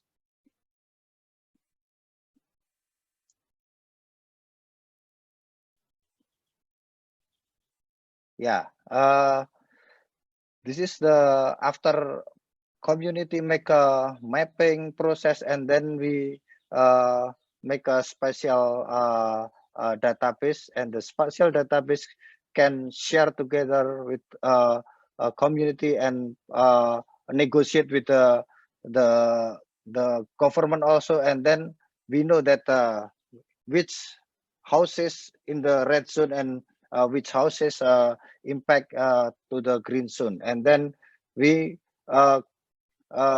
working more detail with community to make a clear solution in the small group. Next.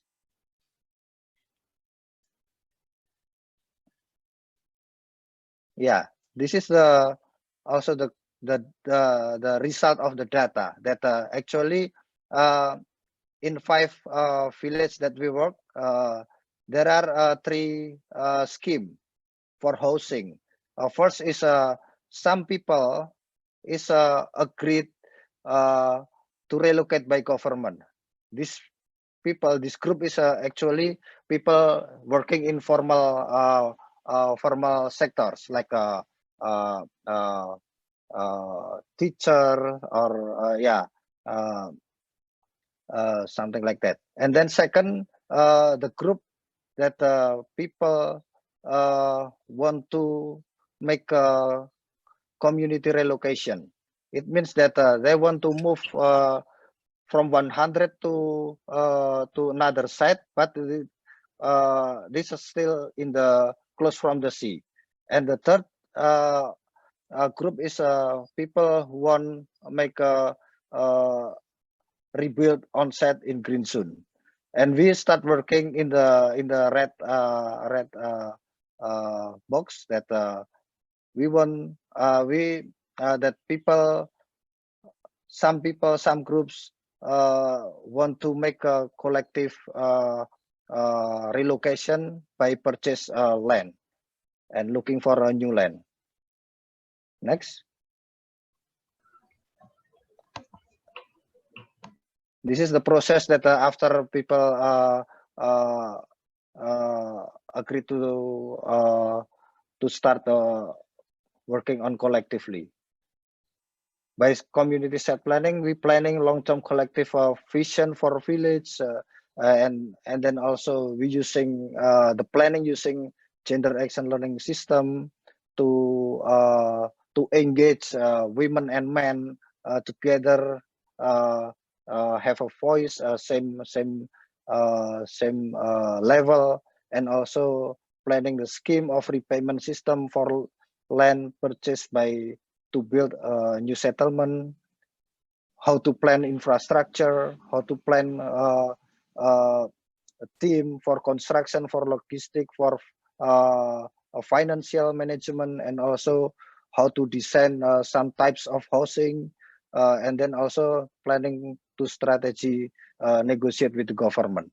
This process is actually the way to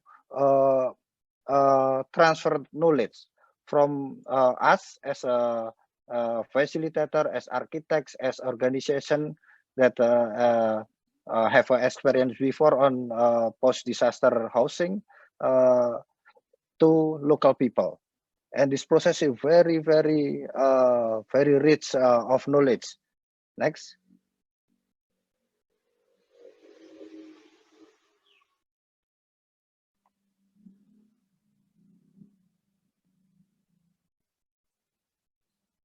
Is that we can share that what kind of knowledge can transfer or share in this process.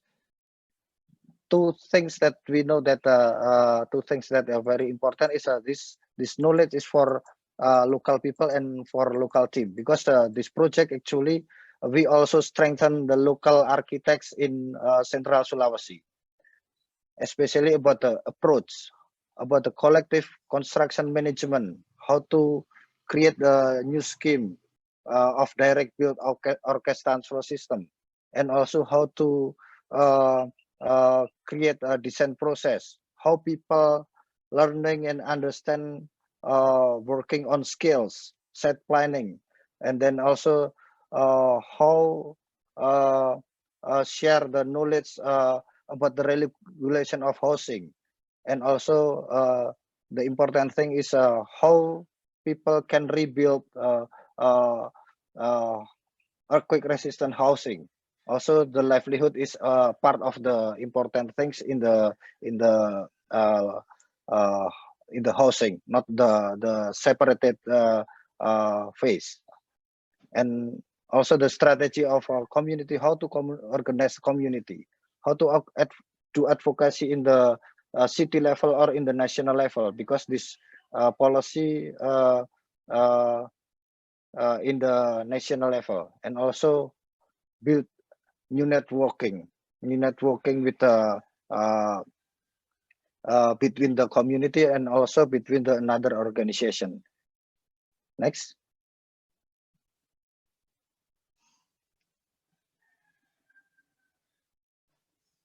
Yeah, this is the impact after we work 2 years, and this project actually already done on December 2020.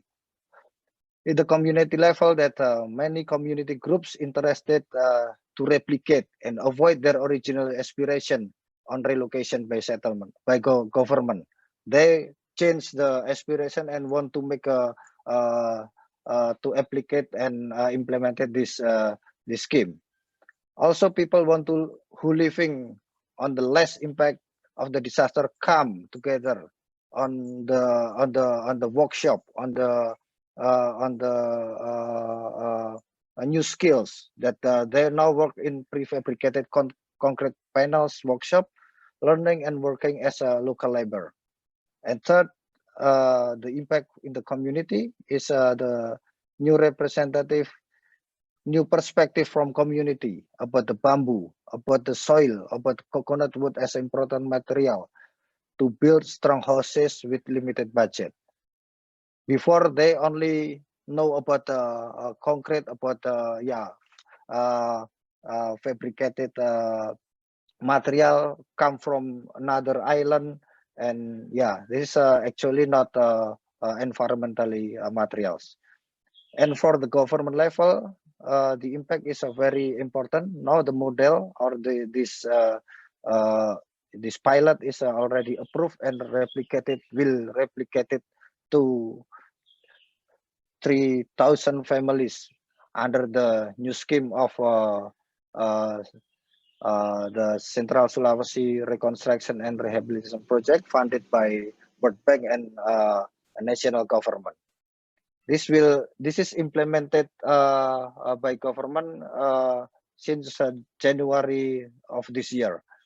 And second, the prefabricated concrete panels made by community that we facilitating, recommended by the central government to purchase by contractor to build more than 5,000 unit houses. This is like a new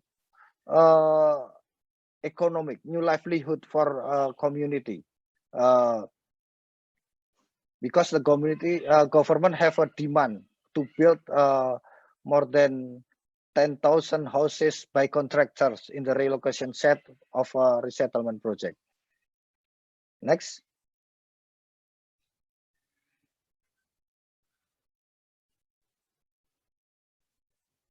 I think the last page is this. Yeah, this is the output of the collective housing that we can describe that the output on financial scheme is a collective revolving fund from repayment each month from three communities. There are 60 families for 3 years as a community capital for livelihood for long-term financial scheme. This is important to as a initiative, a way to create co-op housing, like Brenda said in before that this is actually this process is the new to create a new principle of co-op housing, create the value of co-op housing to the community. Second, the land provision scheme, collective land identity negotiated and purchased by 3 community in 3 villages located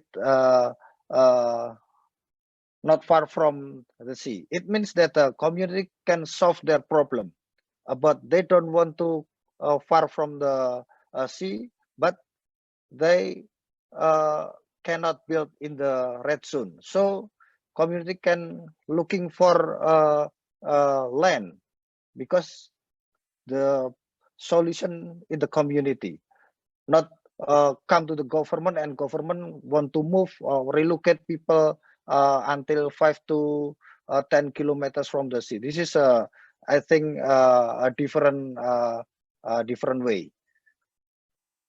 Third, the community architecture scheme. Community can create new house design by stilt and landed houses.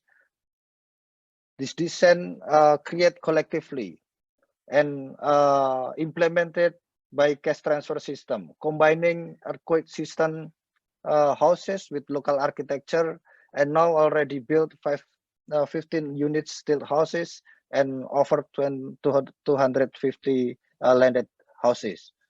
And lastly, about the collective livelihood scheme, now already built 2 prefabricated concrete panel workshop, produce 25 until 30 houses unit each month.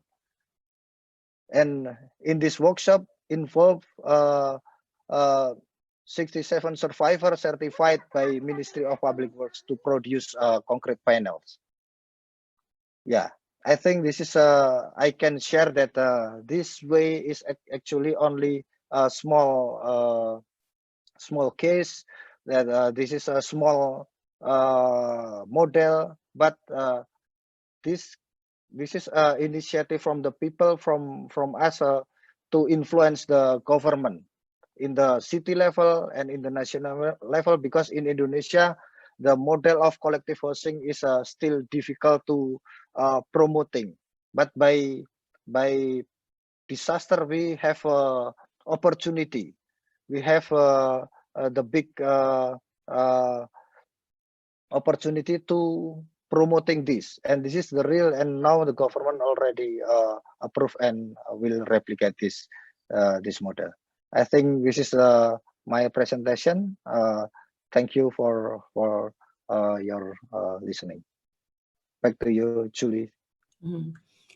Thank you very much, Julie, for presenting this information. It's really encouraging to hear that the government is has opened up their minds to collective housing as a solution to the natural disasters, and with climate change, there's only going to be more, not less.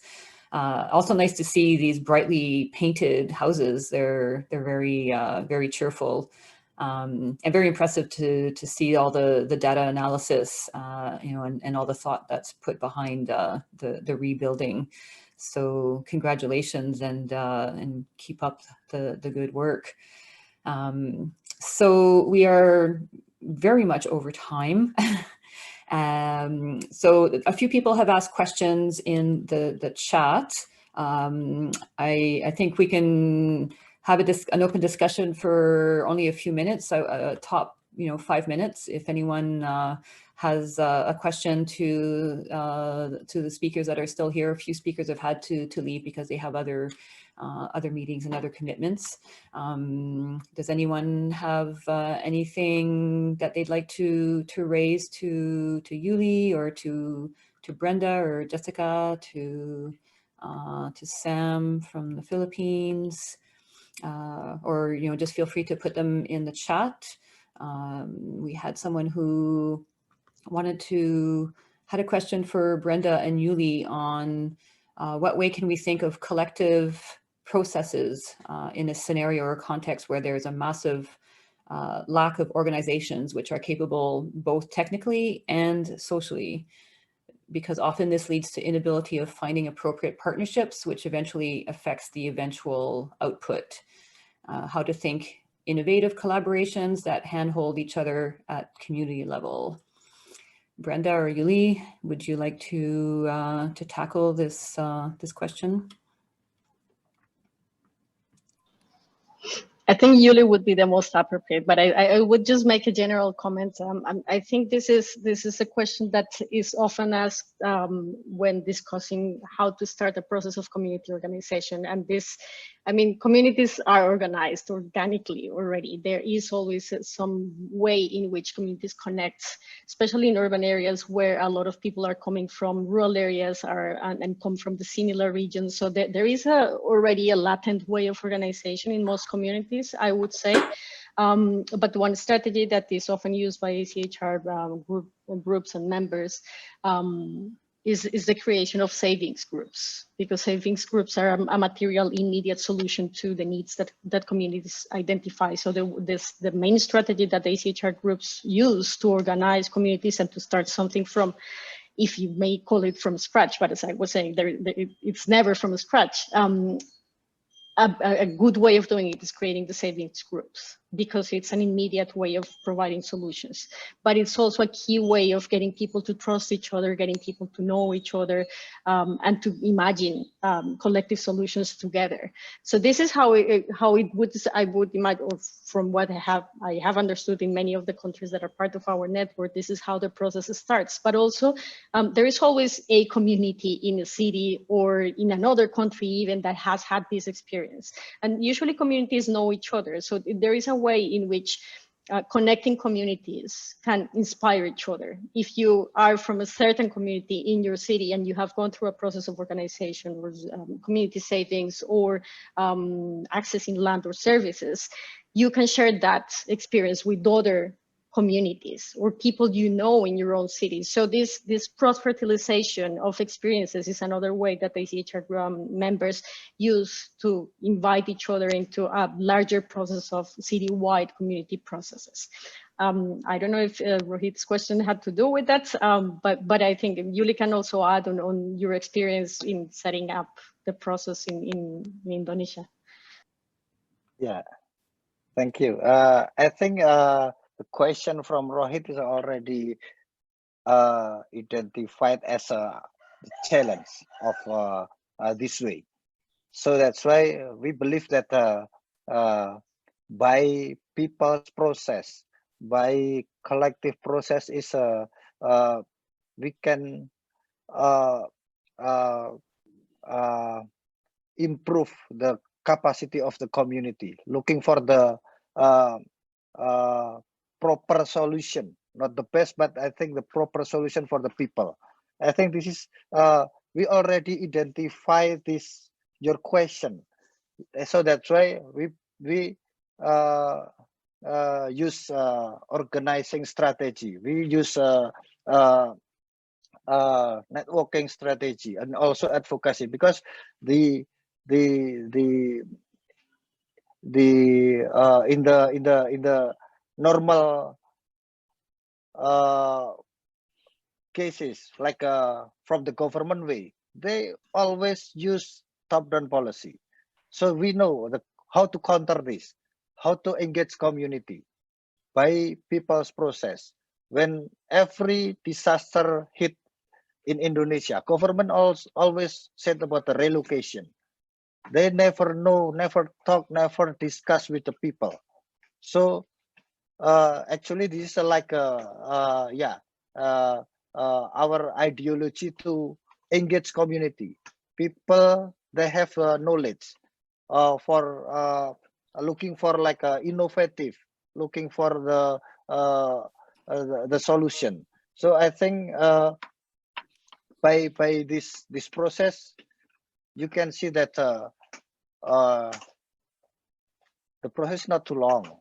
When the many people like government said the participatory process is time consuming.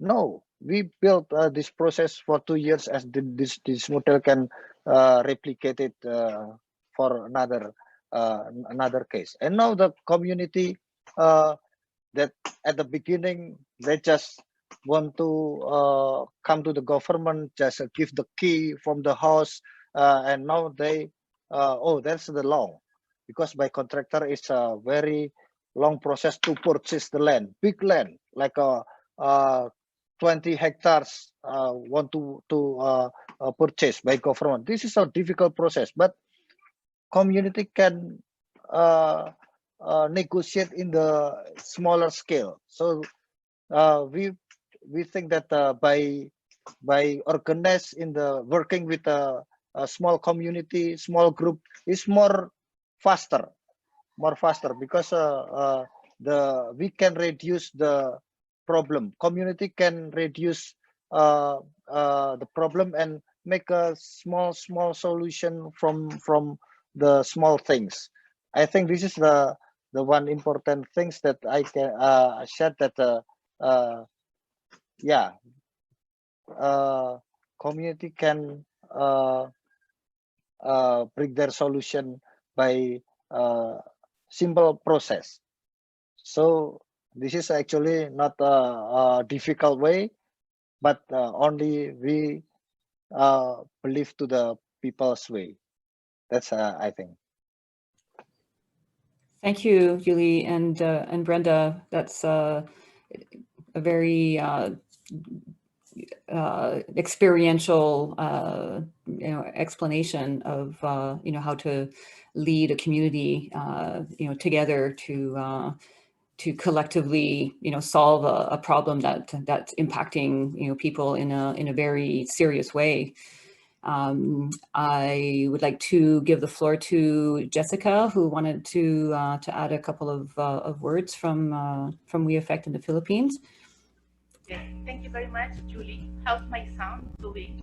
Yeah, I can hear you. All right, all right. I think there's so many similarities across our countries, and one of these is actually the mistrust between communities and government, because there's really a basis on that. But what we're trying to do really is to link government and the private and the people to come and work together. Because when you do that, government can do land banking even in the cities, and it's really good on them. And then when you talk to the private sector, they would say, we're just here. We have the technical expertise, and we want to do social housing, but the government is providing us the money, because in the Philippines, by law, all socialized housing has to be funded by the government. But when the funds is not there, then people are really forced to do on their own. They can do savings, but that's going to take forever. So all of these gaps, we see them. And so there's really no way but to come and work together.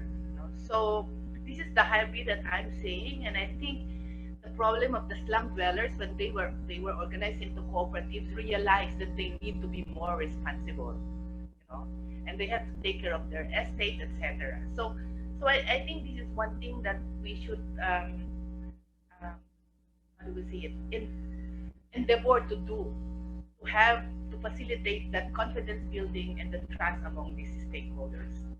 That would be it, Julie. Thank you, Jessica. All right, so we are going to wrap this up. Unfortunately, we're running into 2 hours and 15 minutes, and we wanted to have this last for an hour and a half. So we had a lot of interesting conversations and presentations, and the intention is to do this on a biannual basis. So we will be planning another regional forum later on throughout the year. And in the meantime, you can find out more and follow some more stories. We're on Facebook, on Twitter, Instagram, LinkedIn, and YouTube, and we will be sharing this recording of this webinar, this forum on our YouTube channel, as well as on the ICA Asia Pacific YouTube channel. So there are 2 places there, and then for if you have someone that that missed it, that couldn't attend, just send me an email at jlapalm@chi.coop, and or you can find my email on our website, and then I'm happy to send you the link to the recording. And if you have any comments or suggestions, just jot them down in the chat before we end this session. And so I'd like to thank all of our speakers for taking time out of your busy schedule to share your stories with us, and to raise issues and concerns. The goal of this forum is to connect everyone who is doing similar work in the region, and to talk about common solutions to common problems. and also to, just to foster more networking and connecting and peer-to-peer exchanges between folks in the region. So if there's anyone that you'd like to connect with directly, just let me know, and then I can share emails, as long as people are okay with that. So thank you again. Thank you to Shivali and to Balu from ICA Asia Pacific for helping us coordinate this, and for being the people behind the scenes as well, dealing with the technical issues. And I hope that that this planted a seed, and we look forward to hearing from you again, and to doing this kind of regional sharing experience again later on this year.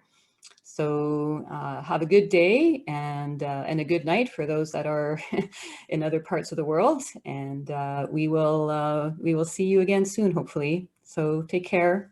Thanks again. Thank you so much, Miss Julie. Thank you, everyone. Nice seeing you. Nice seeing you.